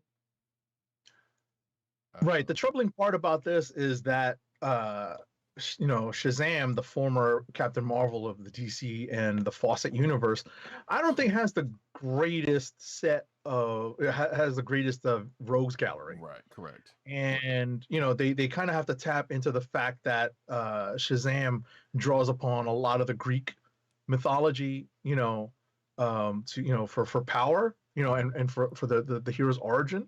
So ultimately, there's a little bit of there's the ability to kind of draw from what we've traditionally seen as the Wonder Woman rogues. Not that Wonder Woman has a great rogues gallery either. Right. But also Shazam's pretty much biggest villain is Black Adam, and he has his own movie. Right. Because Dwayne Johnson's ego. Or whatever. But and I suspect listen, I am editorializing. Yes. But it feels like Dwayne Johnson, and and this is me taking shots because I think they're deserved. It feels like it's gotten worse as Black Adam has finally started to come to fruition. Maybe. Well, yeah, and his burgeoning rap career. Oh gosh, I still haven't listened to that. Please spare me. Oh no! I would believe me if I was gonna do that. That would have been last week when I told you. Yeah, you did play a snippet. And I was like, "What the heck is that?" Oh yeah, I did, didn't I? Yeah. Yeah. Anyway, going on. Yes, moving it right along. But yeah, maybe the two properties will meet because they're in the same family. They should meet up. So and it kind of likes itself to the Spidey Venom thing, but it sounds like that might even be something different. But we'll get to whatever later. So yeah, on to what I was saying earlier. Sweet Tooth season 2 promises to deliver on season 1's hybrid ending. This is more stuff from DC Fandom, and I guess the kid that plays the half deer, whatever the heck, was at DC Fandom answering questions and whatnot. I don't know anything about Sweet Tooth, so it is what it is. But you can definitely check out the article, and yes, if you are a fan of Sweet Tooth, maybe you've been watching this already. Next up, Pennyworth. The DC television series Pennyworth, with that the lead actor and his extreme widow's peak, officially has a new home at HBO Max, and it is confirmed that it is moving from Epix to HBO Max, and it's gonna debut in 2022, but we do not have a specific date. But the first 2 seasons will be added to HBO Max in early 2022, and that is good because not many of us have Epix on our cable package. Yeah, or checking for the show for that reason. So might as well put it where somebody's inclined to possibly see it. Right. Robert Pattinson is vengeance in new trailer for The Batman. So yeah, DC Fandom, there was a new trailer. What did you think? Did you watch it? I assume you did. I did. And essentially I'm like, well, I guess we're getting a redux of Batman Begins / Batman Returns. Yeah, kind of. It's a remix of that because we're getting a younger Batman, and it's not like Christian Bale was that old. Right. They played him off as a young guy. Right. Sorry? It's basically Batman Year One. Well, yeah, they call it Year 2, if I'm not mistaken, right? It's basically Batman Year 2, where he's gotten his feet wet, but he's still, on a very inexperienced, right? Right. What I'm getting at is Batman Begins, the first Nolan movie, was essentially Batman Year 1. Right. So we're only getting a little bit of variation from that to the second one. What the hell was the second one called? Was that Dark Knight? Was it Dark Knight Batman Returns? Was that Dark? No, the one with Joker, the one with Heath Ledger and right. Dark Knight Rises. And no, Dark Knight Rises is the third one. Third one. It's Batman the Dark Knight, I think it was called. Look at that. Our brains have gone to mush. And that those movies kind of blend together either way, so it doesn't. Right. But my point really is that this is blending in together with it. Right. Is that it seems like it's just a redux of that with a different casting, with just a slightly different flavor. We're not getting anything really new. Correct. We're getting different actors, which is something that a lot of people will be happy about. And sure. Getting whatchamacallit, getting oh my gosh, what is the actress's name as Catwoman? Oh, Zoe Kravitz. Yeah, Zoe Kravitz, because I wanted to say Lisa Bonet's daughter. Yeah, people would have known either way. I would have been right. I just couldn't remember her actual name, which is disrespectful to a certain extent. Mm-hmm.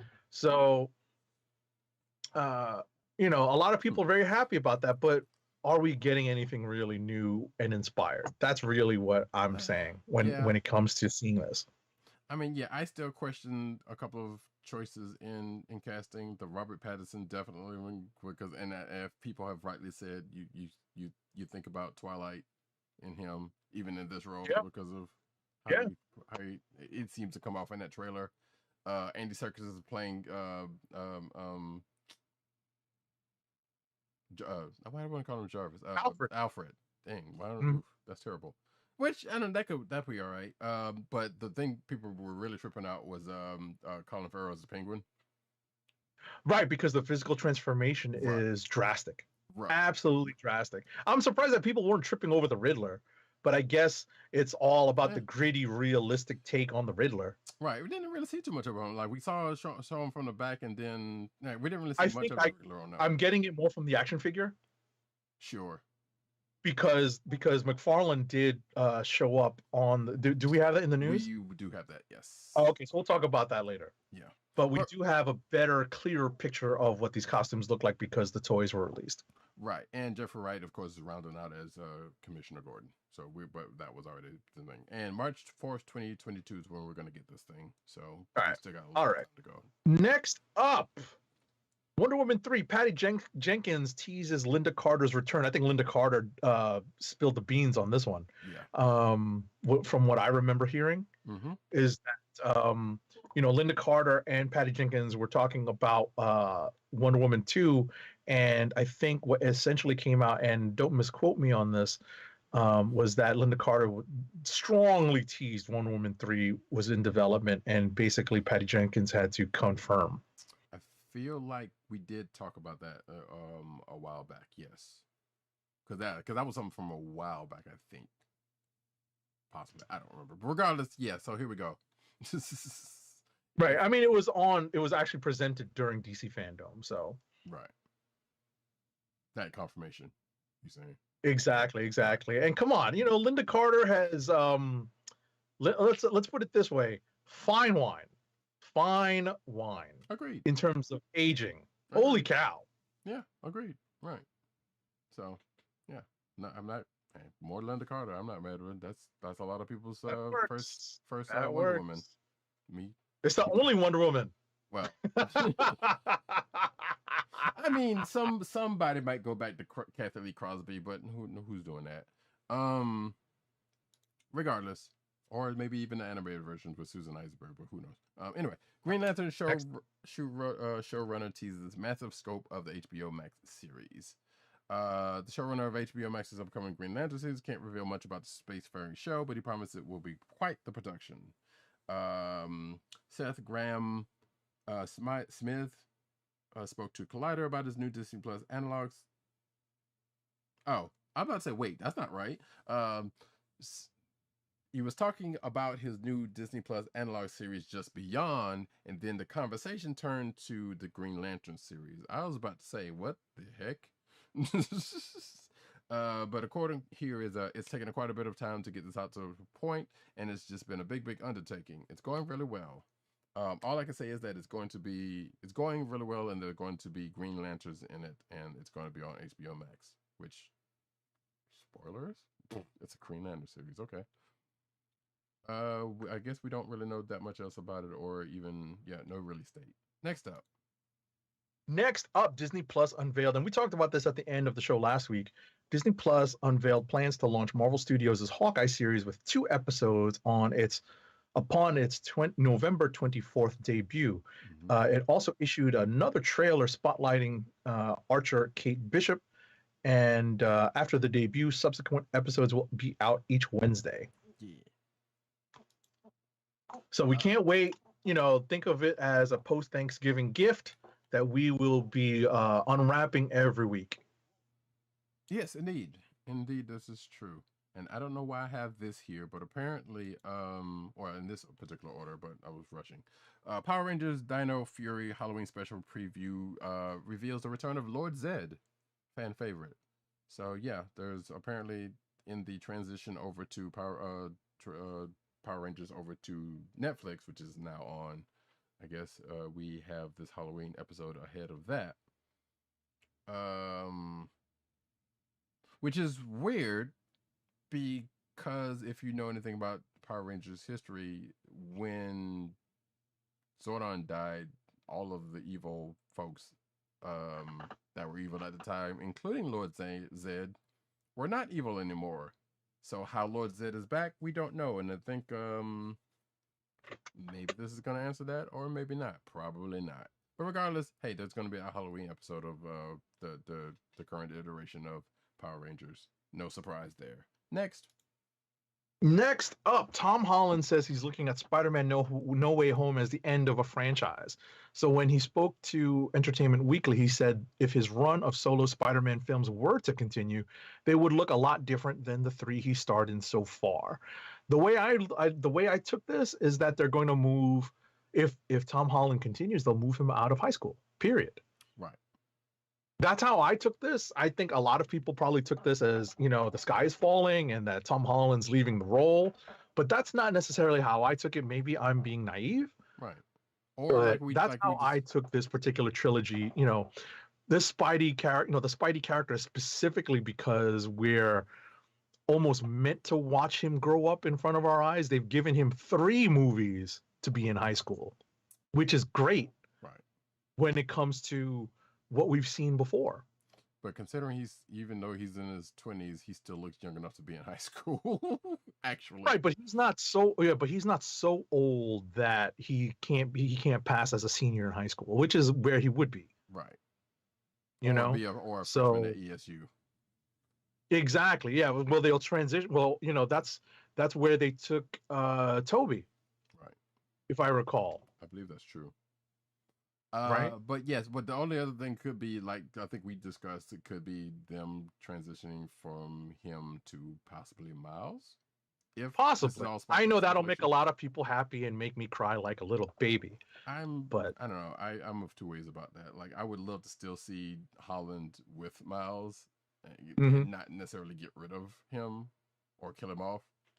Right, because that's how they played it in the Marvel comic book universe, but.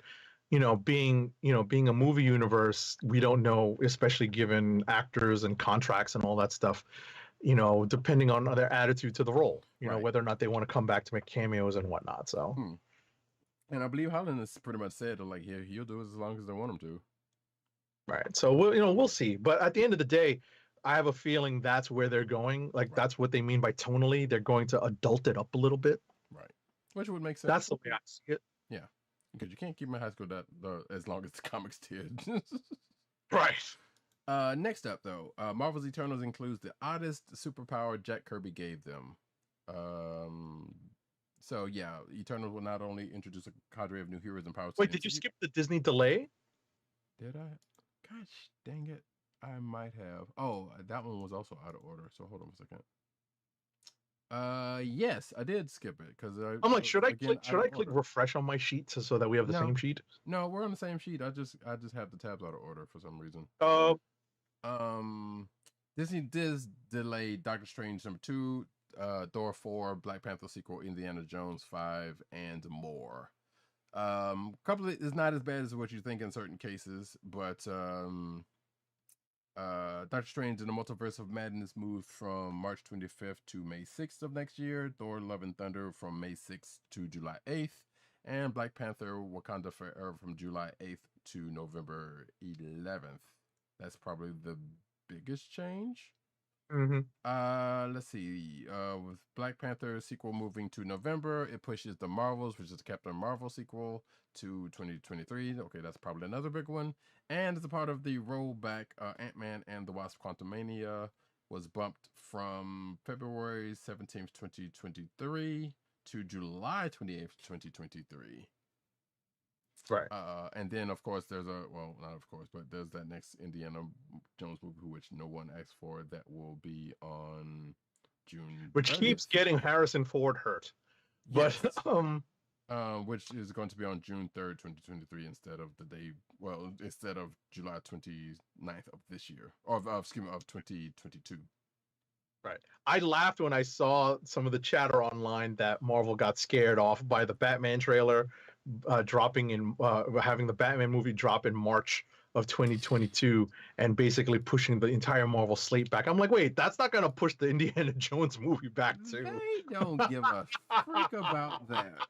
They, at this point, they have no reason to give a care about Batman. or pretty much anything. I laughed when I saw that. I was like, oh my gosh. Those are pretty much DC cappers or whatever you want to call them. That's stupid. Gosh, that is so funny. Yeah. All right, next up, Eternals will not only, this is a mild spoiler, but if you know the characters from the comics, this is not that big a spoiler. Eternals will not only introduce a new what? And it's been hinted in the trailers. Right. Eternals will not only introduce a new cadre, wow, a new cadre. I've not used that word in a long time. A new cadre of heroes and powers to the MCU, but it will also bring one of Jack Kirby's weirder creations to the big screen. So a set visit attended by the Direct, which is apparently the source of this article. Eternals producer Nate Moore confirmed that arguably the group's most unique and unusual power will debut in the MCU.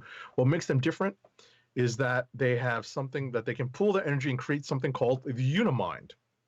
Just and that like is Unimind. Oh yeah, right. Just like Unimind. That's funny.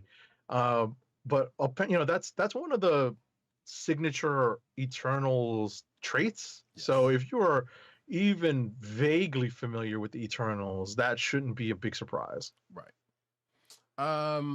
Little backing up a second to DC fandom. There was a little bit of news on Injustice animated movie, but that is out as of the time of this particular recording. So it's on HBO Max, right? Oh no, it's on Blu-ray, right? It is on Blu-ray. Yes, it is. Gotcha. But yeah, and that was pretty much the thing that they said at these that at Fandom. So I haven't had a chance to check it out yet, but I heard there's some changes to it that some people are not crazy about. Just like that, that's what harkening back to that Batman thing you were talking about with Killing Joke. So I don't know. Oh yeah, because they gotta come up with something cool and different and make it more original. Sure. I say that with tongue in cheek, yes. firmly planted in cheek, yes, with the sarcasm dripping like the maple syrup off of your waffles. Indeed, and now I'm hungry. Waffle. I'm sorry. No, it's fine. Monkey. Oh no, you're up next. Yeah, I got it. Yeah. Hit Monkey trailer drops recently for Hulu's Hit Monkey, and it introduces Lady Bullseye. So apparently there was a 1 minute 40 well, I guess at 1 minute 45 seconds according to this article. Lady Bullseye can be seen riding a motorcycle down a busy highway before throwing a quartet of flat metal objects and causing an explosion. We knew Hit Monkey is going to get a show for some stupid reason. It's going to be on Hulu. It is starring because it's more of an adult. Yeah, but same as the MODOK thing, they didn't. That wasn't exactly Disney Plus friendly. True, but as we talked about before, not that we even belabor this, but there were 4 Hulu things that were scheduled to be the case. They killed 2 of them, and this survived. Mm-hmm. As opposed that's because they can do Deadpool type things with it. That's the thing. Lots of shooting and killing and maiming and funny animation. I still haven't watched MODOK. It's okay. It's fun. Right. It's not. It's meant to not give you belly laughter, but just kind of groan laughter. Sure. All right. If you don't know the history on Hit Monkey, neither do we, because I don't think. Yeah, we don't know much at all about Hit Monkey. We'll be honest. Right, but November 17th is when that debuts this year. Okay. Next up, the live-action Cowboy Bebop series gets a super cool Lost Session teaser trailer. Netflix dropped the teaser trailer for the upcoming live-action series adaptation of Cowboy Bebop, and it is apparently very cool. I have not watched it because I'm staying away. I don't want to be spoiled by what it looks like beyond what I've already seen. I can safely say that watching this won't give you that much more of an idea because the way they did it was definitely not like the anime. Okay. So you could watch this and not really worry about that. And if they go through this style with the rest of the show, with the actual show, I'm not sure what to think about that, because I watched that. I was like, okay, this is neat, but wow, that's weird. Weird differently, I say, not weird as in bad. So, but yeah, check it out. Let me know what you think. Sad news. Christopher Ayers, Dragon Ball's Frieza dies at 56. So voice actor Christopher Ayers, who, as I said, was known as Frieza, and Dragon This Ball. is in the dub version, I presume. Yes, that is correct. Okay. He passed away on October 18th. He was 56 years old. This was announced by his girlfriend, Crystal Laporte. who confirmed his passing in a post on Twitter and shared a message as well as a few photos. And it goes on to here to recount the what she said, which was this must have been on, I don't know if that was on Twitter. Yeah, well, it was on Twitter. I did see that. But basically, kind of, she loves him. She loves him, miss him, and kind of talked about that. So you can read it all for yourself. Doesn't say here what he died of. I don't believe. I think it was a long illness. Here we go. I don't think it was sudden. He battled health issues over the years, having undergone a double lung transplant after being diagnosed with end-stage chronic obstructive pulmonary disease back in 2017. So, take from that what you will. Right. So, my understanding is that his girlfriend was also a voice actor. Correct. And, it's sad. It's sad to hear this news. Yeah. May he rest in peace. May his family and friends, be comforted. But for someone like me who is a subtitle guy, I have never heard this actor's voice do Frieza, so I'm not familiar with it. Wait, so you didn't watch you watched the whole? I know you remember. I know you said you watched it in sub, but I didn't know you watched the whole thing. And the whole thing. Huh. The only thing I've watched in dub to really catch up because I was in a crunch for time was Attack on Titan. Gotcha. I know, yeah. I was in a crunch for time, so I watched a lot of. I think I watched the first 2 or 3 seasons in the dub, right. And then I had to watch the sub for the current season that just ended because they hadn't dubbed it yet. So interesting. Mm-hmm. But I'm very much a sub over dub guy. I mean, and that's fair, and I am too. But I definitely watched Dragon Ball originally in dub. Mm-hmm. The voice of Frieza is one that is quite striking. Familiar to you. Right, yes, exactly. Absolutely. Gotcha. It's familiar to you. It's unfamiliar to me in its entirety. Yep. All right, last but not least, in cinematic news, folks, we have gone through a lot of this. Indeed. Uncharted, starring Tom Holland as Nathan Drake, has finally released a trailer after years of production trouble. We're finally getting this movie going to the big screen, except we're getting Mark Wahlberg in some role, unfortunately. Sully. This is going to hit. I don't care. It's Mark Wahlberg. He can, he can go jump in a lake. Yes, there are. I will say there have been some questionable. People think the casting is questionable. I think even towards Tom Holland as Nathan Drake, but definitely Wahlberg as Sully, because I was one of those people on that part anyway. Right, the movie is going to hit theaters on February 18th, 2022, and that first film trailer released just the other day, right? Yes. Very recently. So yes. Apparently what it does show is some stuff that is basically straight out of the video game. Pretty much. It's action sequences. If you I'm not familiar with the game, right. but the notes that I read, the articles that I read very briefly noted that some of the things that they showed were directly taken, some of the sequences were directly out of the video game. I can safely say that because yes, I am familiar with the series. I have played at least one of them. I played one for certain all the way through, and I've played smatterings of the others. And yes, there are some sequences that are definitely straight out of the video game. So, which is cool. Like I said, I don't know, that trailer looked pretty good. Wahlberg aside, and there's some other people from the series that is in here, which one of them I'm kind of curious about because I'm like, that doesn't seem like who I'm thinking it is, but we'll see. Anyway, that is it for the cinematic news. We're going to move swiftly over to the comic book news and start off with something that we've already talked about, kind of. Thor enlists his most dangerous frenemy in the search for Mjolnir. Agent 70 already talked about this week's Thor 18, which we're talking about Throg. So we don't need to move. We don't need to talk anymore about that. Next, spoilers. Eternals reveals the true cost of Mr. Sinister's celestial attack. So this is from last week's Celestia book? Yes. I have not read this yet. So neither have I. I need to get to it. I need to circle back to it. Yeah. But regardless, yeah, it sounds like Sinister was involved, and apparently there's a little bit more to it than that. We were Mhm. so we're gonna just brush past that. Next up, also in spoilers for a book that's already been out, X-Men's Excalibur are in the center of Marvel's latest Secret War. So we didn't talk about this particular part when we talked about Excalibur number 24, which was I think last week or week before last, I don't remember. Regardless, there is a kind of a bit of a little war going on in Overworld and Otherworld, and Excalibur is kind of in the middle of it. We'll leave it at that, and it might span out to the Marvel universe at large, according to this article. Next up, Marvel's Devil's Reign crossover event. This is going to be kind of a.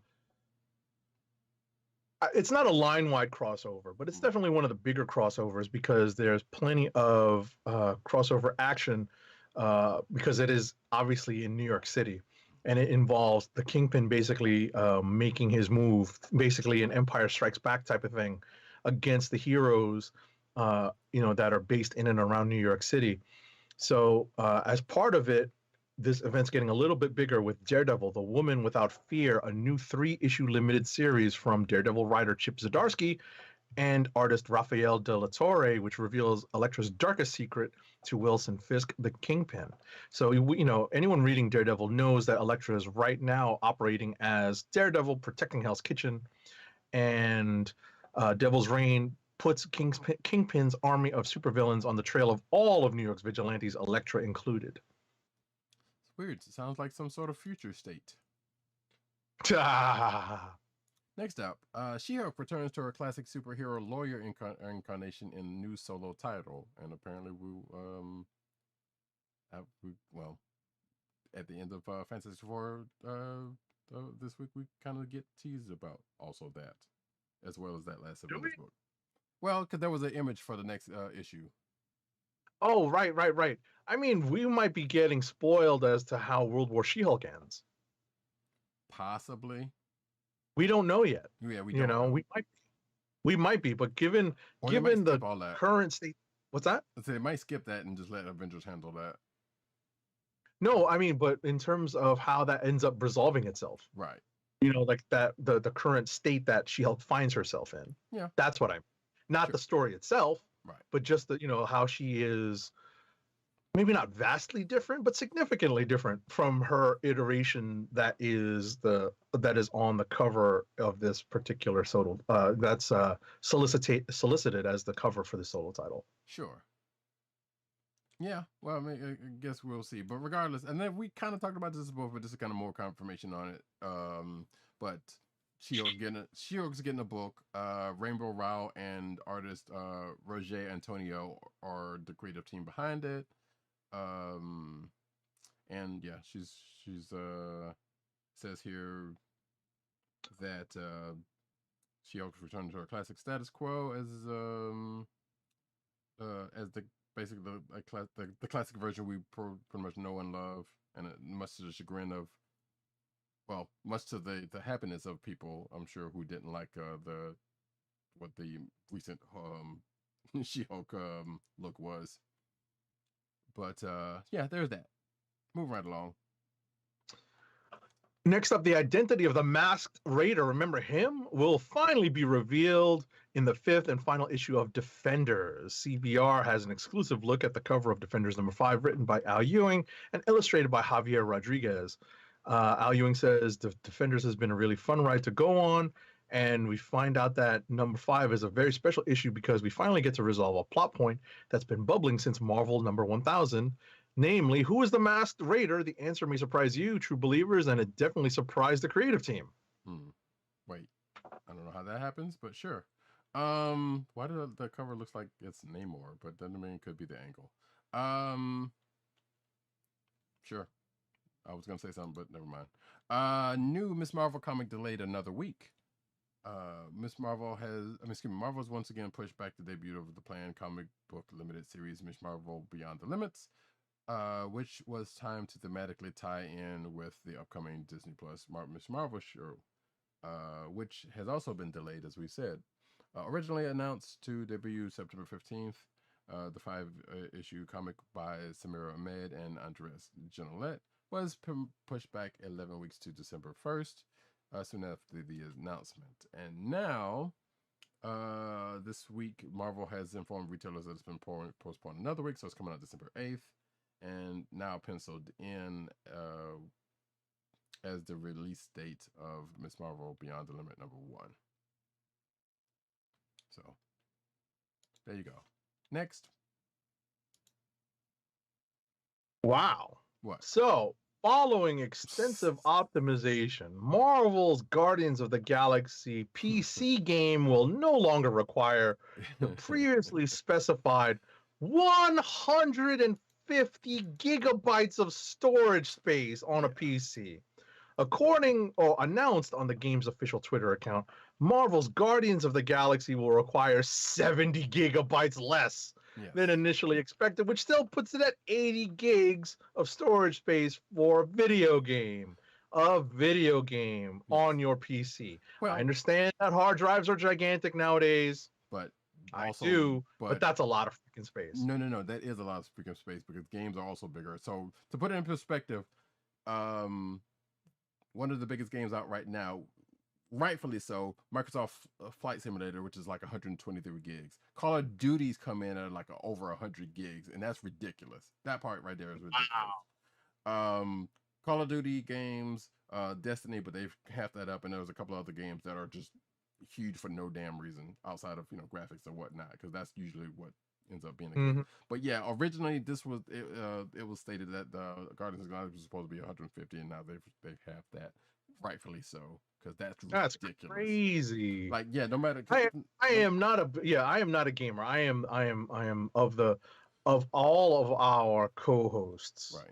I am the least acquainted with gaming on PC or on console. Right. And I can't even fathom how I understand hard drive space is not necessarily a dime a dozen now, but we're getting there. Everyone's got multiple terabytes of space on their computers now, especially standalone gaming PCs. Correct.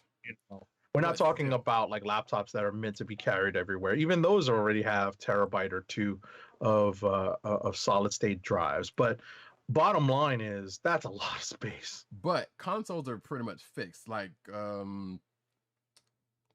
both the current Xboxes and the Xbox and PS5s have X amount of space, and probably more, just about a terabyte. Let's just say, probably a little less in certain cases. Actually, less initially, unless you have an external drive. So having a game like this be 150 gigs is taking up a lot of space. On a console, and they even have like I said, external drives and replacement drives or whatever the case may be, but that's a lot of space for consoles, even for gaming PCs. But yeah, that's ridiculous. So it's good that they came out and said no, it's not going to be that big. Regardless, I'm going to take these next two because they're about the same thing. Doctor Who. Yes, please, thank you. When Roddy Cat mentioned that, my eyes flashed down to the next, to the story after this one, and I was like, yeah, you can take that. Yes. So, Doctor Who: The Edge of Reality, which is a video game that just came out day before yesterday, as of this recording.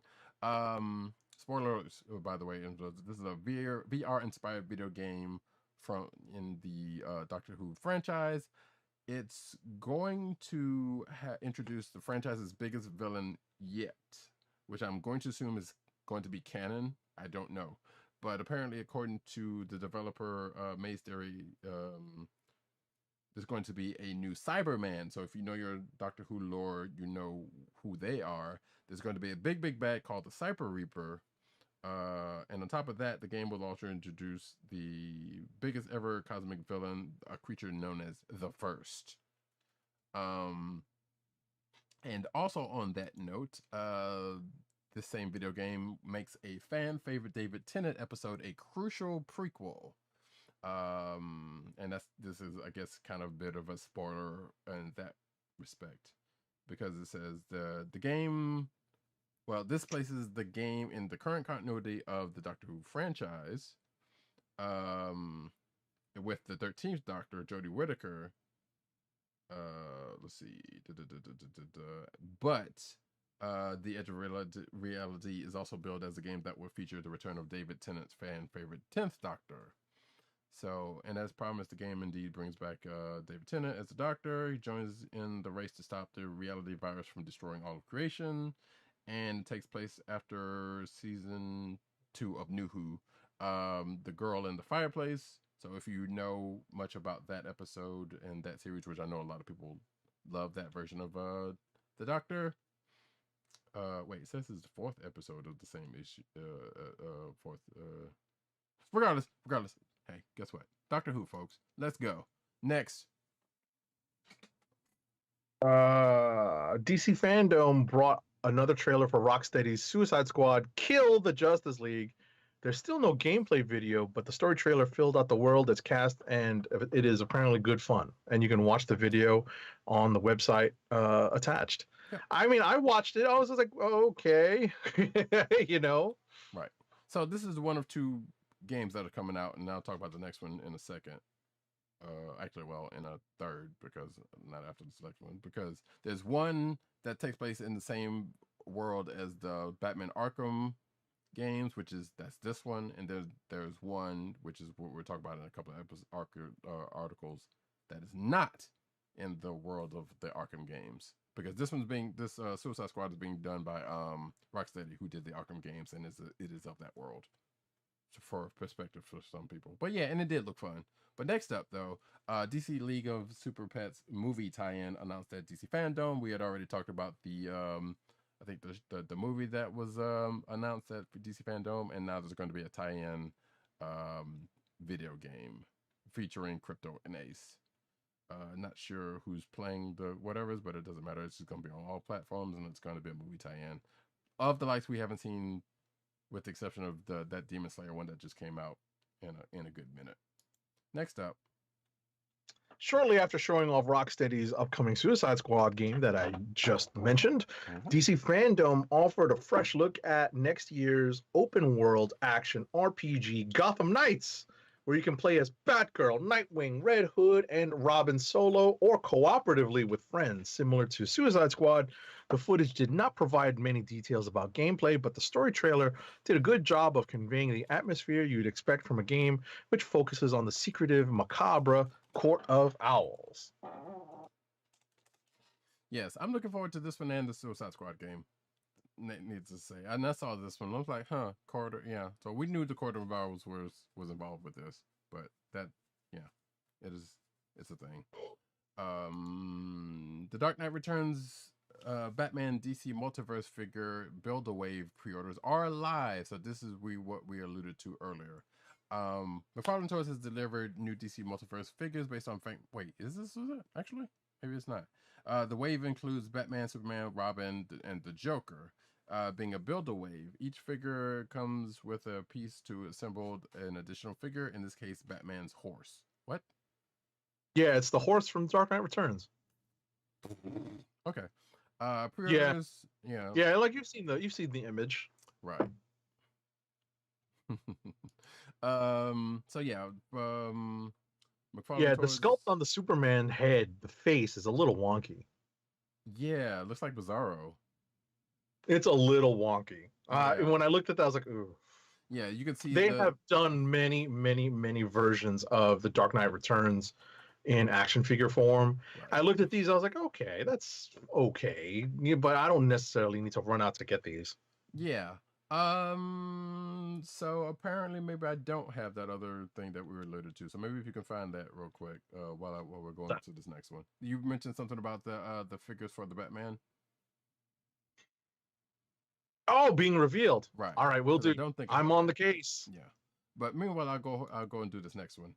The Justice League versus the Legion of Superheroes launches in January 2022, excuse me. Which I think we've kind of already talked about it, but now we have an exact date. The 6-issue limited series launches January 11th, 2022, and as expected, it's written by current Justice League monthly series writer and most recent Legion of Superheroes writer Michael Bendis. And it will be illustrated by Scott Godlewski. Limited series seems to be something of a prelude to whatever Darkseid has been cooking, as revealed on the last page of Infinite Frontier #6, the event's finale. Okay, next up, you got that, or Yeah, I got it. Do you want me to put it at the end of the spillover, or you can talk about it now? or do you want just you want the link so you can put it up? Yeah, so that you could see it. You got to see it. yes. Give me a sec. I'm sending that over now. Okay. Live podcasting, everybody. Indeed, and I know that's the thing's going to be a little bit wonky for a second, so apologies for that. But don't worry about it. We're going to be all right. There we go. All right, let's go. Yeah, just like Tretch said, everything's going to be all right. Exactly. Shout out to Naughty by Nature. That's deep in the crates, folks. That is a callback of some reckoning. So yeah, the Batman action figures come to McFarlane Toys DC Multiverse line. All right, Gammy, calm down. What? No, some chatter in the Twitch chat. And is it about the depth of our hip hop knowledge or lack of? That might be that, but no, I made a joke in the chat that she was like, that we were calling back to Naughty by Nature circa 1991 or 2. Possibly, but like I said, yeah, there was me and my quote unquote dad joke that I said earlier was the start of that. But yes, that's probably that. Oh gosh. But anyway, McFarlane Toys has revealed its first wave of action figures from DC's upcoming film, The Batman. Fresh off of the release of the new trailer, which we talked about earlier. The toys are scheduled to come out in January 2022. Yes. No, I was reading the chat. The toys are scheduled to come out January 2022, before the Batman, and they will figure for $19.99, and the vehicle will retail for $30, basically. And you can see a picture, so you can see a picture of the figures, which includes the Riddler, like Agent 70 was alluding to earlier, Catwoman, and of course, the Batman.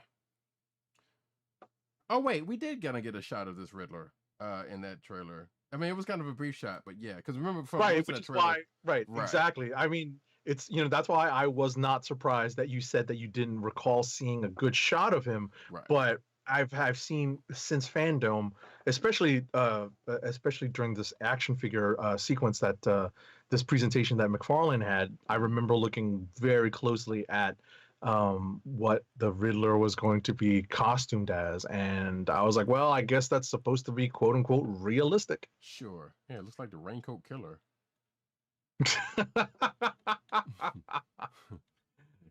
But yeah, as you see me just scrolling through the pictures, there's the Batman, there's Catwoman, and there's of course the Riddler. Right, and then there's Batcycle at the end. Yes, right there. No word on that Charger, whatever the hell that vehicle that Batman, I guess, was driving. Right, you've seen we've seen, actually, I think we've had stories on the Lego version and maybe even the diecast, like Hot Wheels style, Hot Wheels Matchbox size, in previous stories. I don't think I've seen a 6-inch version yet, because that would be pretty expensive. Oops. A 6-inch scale. Right. Indeed. And yes, R.I.P. to real hip hop. As been said in the chat. DC's Catwoman has a new creative team. That being, I was about to say, wait, real hip hop is not dead. It is just being carried on by the old heads, the OH, as people like to say. Shout out to Kane and KRS at the Versus this past week. Yes, that is indeed true, but also it is not prevalent in the forefront like it should be. But yes, I agree with that. But yes, Marvel's Tini Howard and Nico Leon are the new creative team of DC's Catwoman. Which, by the way, if we haven't said it by now, and I'm pretty sure we didn't, January solicits are out as of this recording.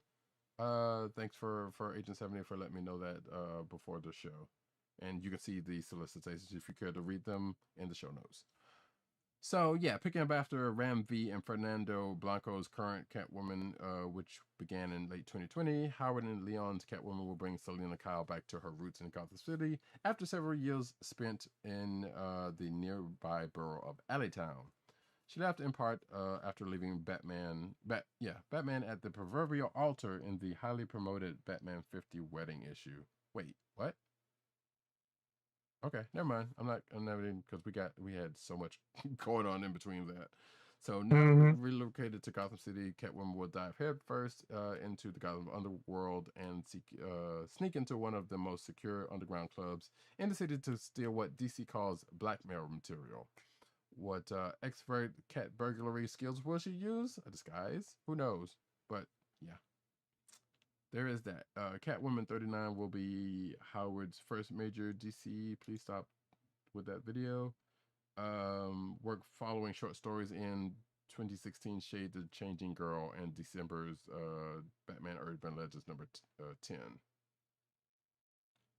So, and you can see the cover right there. Next. Did we skip the Justice League versus Legion of Superheroes story? No, we did it. Oh, we did it? Yeah, I did it. I completely glossed over it. That's fine. Funny. Yeah. We kind of talked about that before anyway, but still. All right. So Nightwing returns to a fan favorite costume in 2022. Dick Grayson's returning to this costume in January 2022's Nightwing number 88.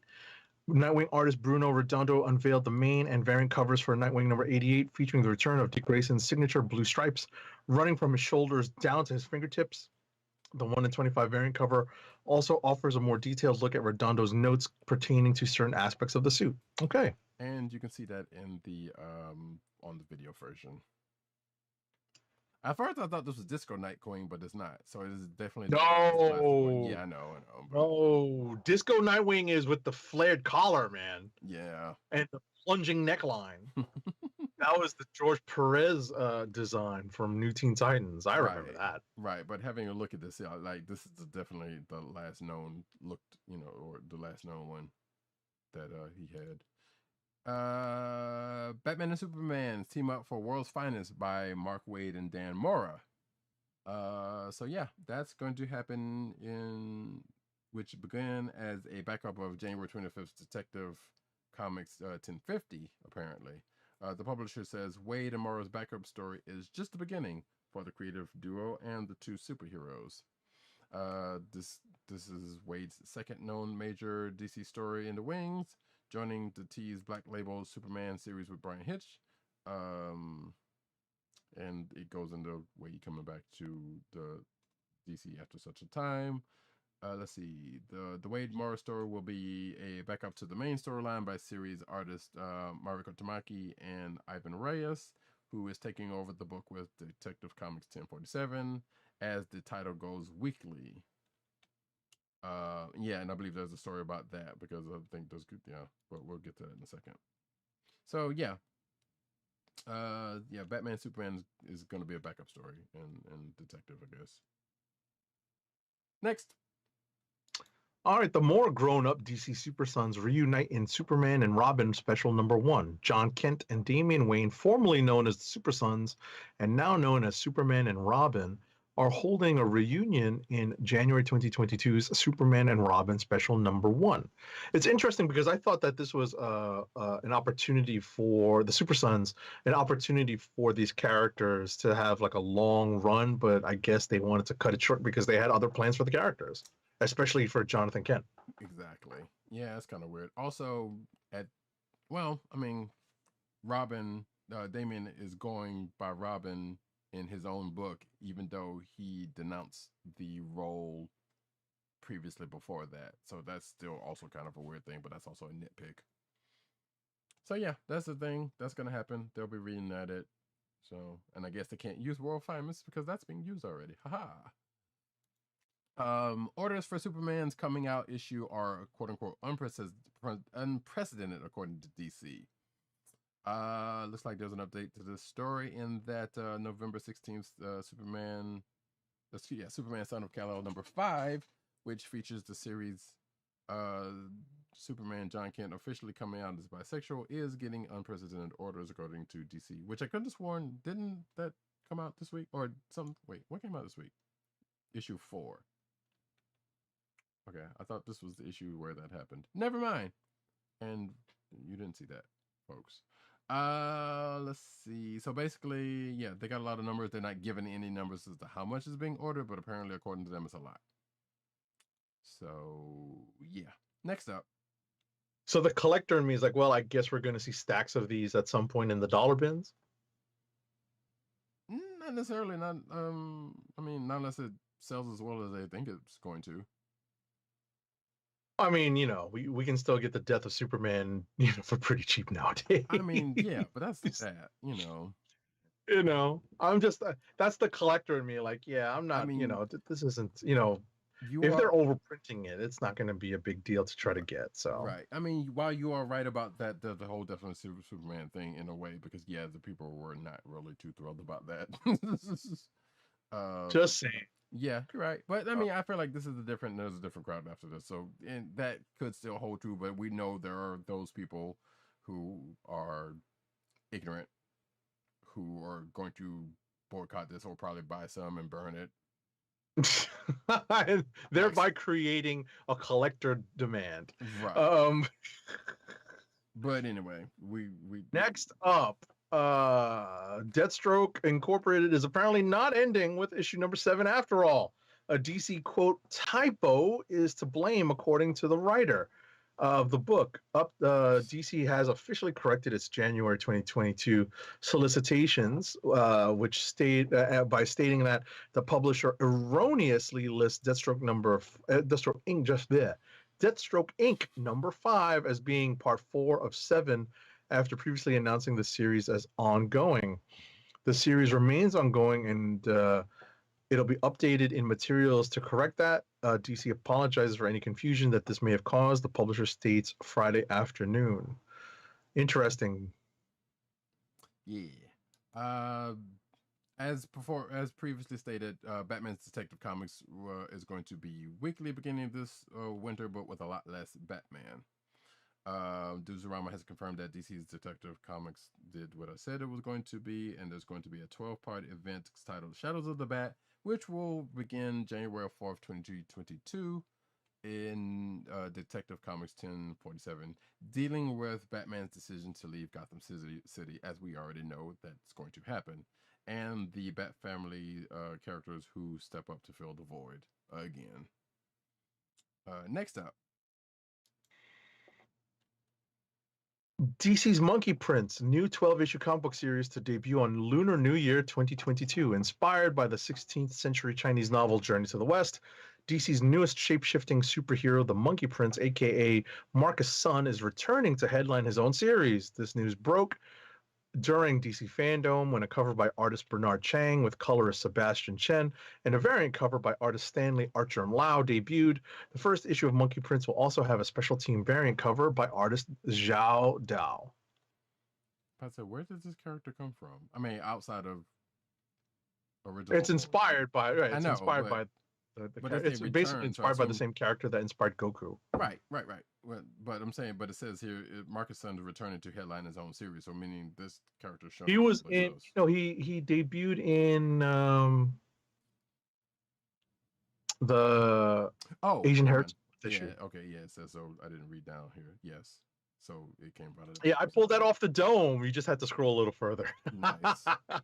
DC announces the Milestone Initiative plus Blood Syndicate Season 2 titles and more. So yeah, this is coming out of DC Fandom during that Milestone segment, which is actually kind of cool.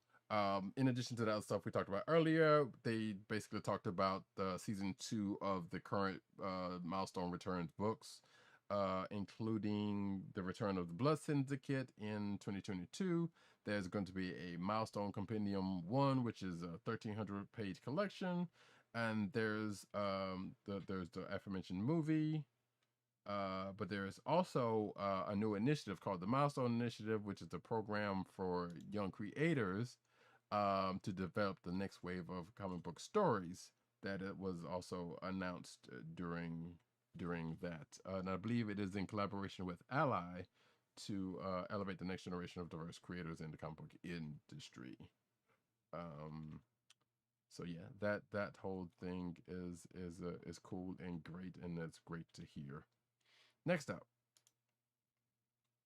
The upcoming 2022 DC Comics crossover event, Trial of the Amazons, was just announced on October 16th, but the groundwork is already showing up in October 19th, Nubia and the Amazons #1, which came out this week. which we kind of alluded to earlier.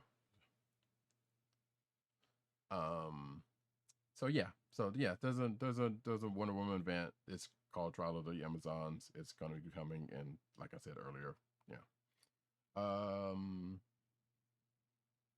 Yeah. Well, not even last but not least, but one more after this. Fire Force manga begins its final arc. So the latest issue of Koden Shaw's Weekly Shonen magazine confirms that the Special Fire Force Company 8 has already begun their final battle with the release of the latest chapter in Atsushi's Okubo's popular firefighting manga. Okubo previously teased that the series would end sometime around its 30th volume, and the manga recently published its 31st collected volume on October 15th in Japan. It is currently unknown how long the final arc will last and when the last chapter of the manga will be published. I am still waiting for season 3 of the anime. Thank you very much. Please get that soon. Thank you. Next up. Last but not least, Buffy's Vampire with a Soul returns an exclusive reveal of Boom Studios' new Angel comic series. So Sci-Fi Wire exclusively revealed the launch of Boom Studios' latest Buffyverse comic Angel, a new 8-issue series from Eisner-nominated writer Christopher Cantwell and artist Daniel Bayliss, colorist Patricio Del Peche, and letterer Becca Carey. Like previous Angel adventures, the story sees the vampire turned detective stalking through the bright lights of Los Angeles, but in an intriguing alternate reality twist. This time he's leading a double life as a real-life supernatural detective and a guy who plays one on TV. So not unlike I want to say Bones, but not necessarily. That's not the case. More like Castle, but Castle was Nathan Fillion, so never mind. Regardless, yeah, sure. There you go. And that's it, folks, for the news. And we come to the end of the show. We got one last ad read. Oh, and that yawn shows that we definitely need to read the quickest ad we've got in our stored up. Keep our podcast free by shopping at Amazon. Visit cspn.us, then click the Keep Our Podcast Free link at the top of the page. From there, scroll down and click on the Amazon link to shop. Purchase items from Amazon as you normally would, whether it's books, music, electronics, jewelry, apparel, or Marvel Legends. For every purchase made on Amazon through our link, Amazon sends the CSPN a payment that helps us keep the Comic Book Chronicles podcast free for our listeners at no extra cost to you. Amazon.com through cspn.us. Do it today. All right, folks, that's the end of the show. I know this one was a little bit long, but hey, sometimes we've had longer for less stuff, so go figure. At least this one was more naturally more naturally long because of the DC fandom stuff. So appreciate you sticking with us for this long.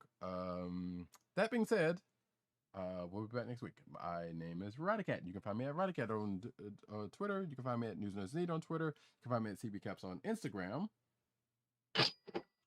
18_70 on Twitter and Instagram. And I apologize, everyone. I am behind. I fell behind because of a little bit of artist block on Inktober, but I'll try to catch up this weekend. Indeed. But yeah, I'm good until I think the 19th, the 18th. I think the 18th or the 19th, and then I ran into artist block on like something that I really just could have literally drawn a circle, but I didn't want to do that. Yeah, why cheat yourself? But yeah, I still may end up doing it, but you never know. We'll see. Right. I'm looking at something here real quick. Okay. PC_Dirt on Twitter, Pop Culture Net on Twitter, popculturenetwork.com, and his umbrella sites there. I don't know if he's still doing Biden. I'm kind of tired of it. Yeah, I was about to say let's stop mentioning Byte because Byte doesn't exist anymore. It has a different name. Oh, that's right. Remember, talked about that last We week, so we can did. stop mentioning that one. Sure. And we don't even know if he's on it, so it doesn't matter. Right. But also, and actually, yeah, some good news, but we'll get to that in a second. Tim, DOGG 9. Oh, wait. Yeah, Yeah. there we go. Tim, Team DOGG 98 on Twitter. CB Cron on Twitter. Click Nation on Twitter. But in a recent move that we just found out about, he is about to be no longer with Comic Book Resources, but he has just become a staff writer at comicbook.com. Right. So definitely start to check him out when that happens. I'm assuming in the coming. It's already happened. I've seen articles posted under his name over at comicbook.com. Oh, okay. I have not. So, or maybe I haven't been paying attention, but so yeah. So check him out at comicbook.com. Now we're gonna have to get that changed in the show notes, but that's right where he's over there writing his face off. That's what I was waiting for. Yes. And with that, folks, we will be back next week. I don't think there's anything pressing next week. No, but we are getting closer to opening night for Eternal, so we will probably be announcing next week that we'll be going into movie protocols the week after. That is true, and it will be the week of Halloween. So while we will still have an article, I'm sure there will be some things, whatever. Yeah, maybe we'll do something spooky or something. Maybe we'll see. Yeah, we'll put on masks or something. We'll see. Yeah, or maybe we'll just have bags of candy that we're going to be eating while we're doing the show. That is more. And then we're never going to go to sleep after. Well, that was going to be in the plan for me anyway, but that's just me. So, with that, folks, we'll see how that turns out next week. But until then, this has been the Comic Book Chronicles. Peace. Peace. One. I love it when a plan comes together.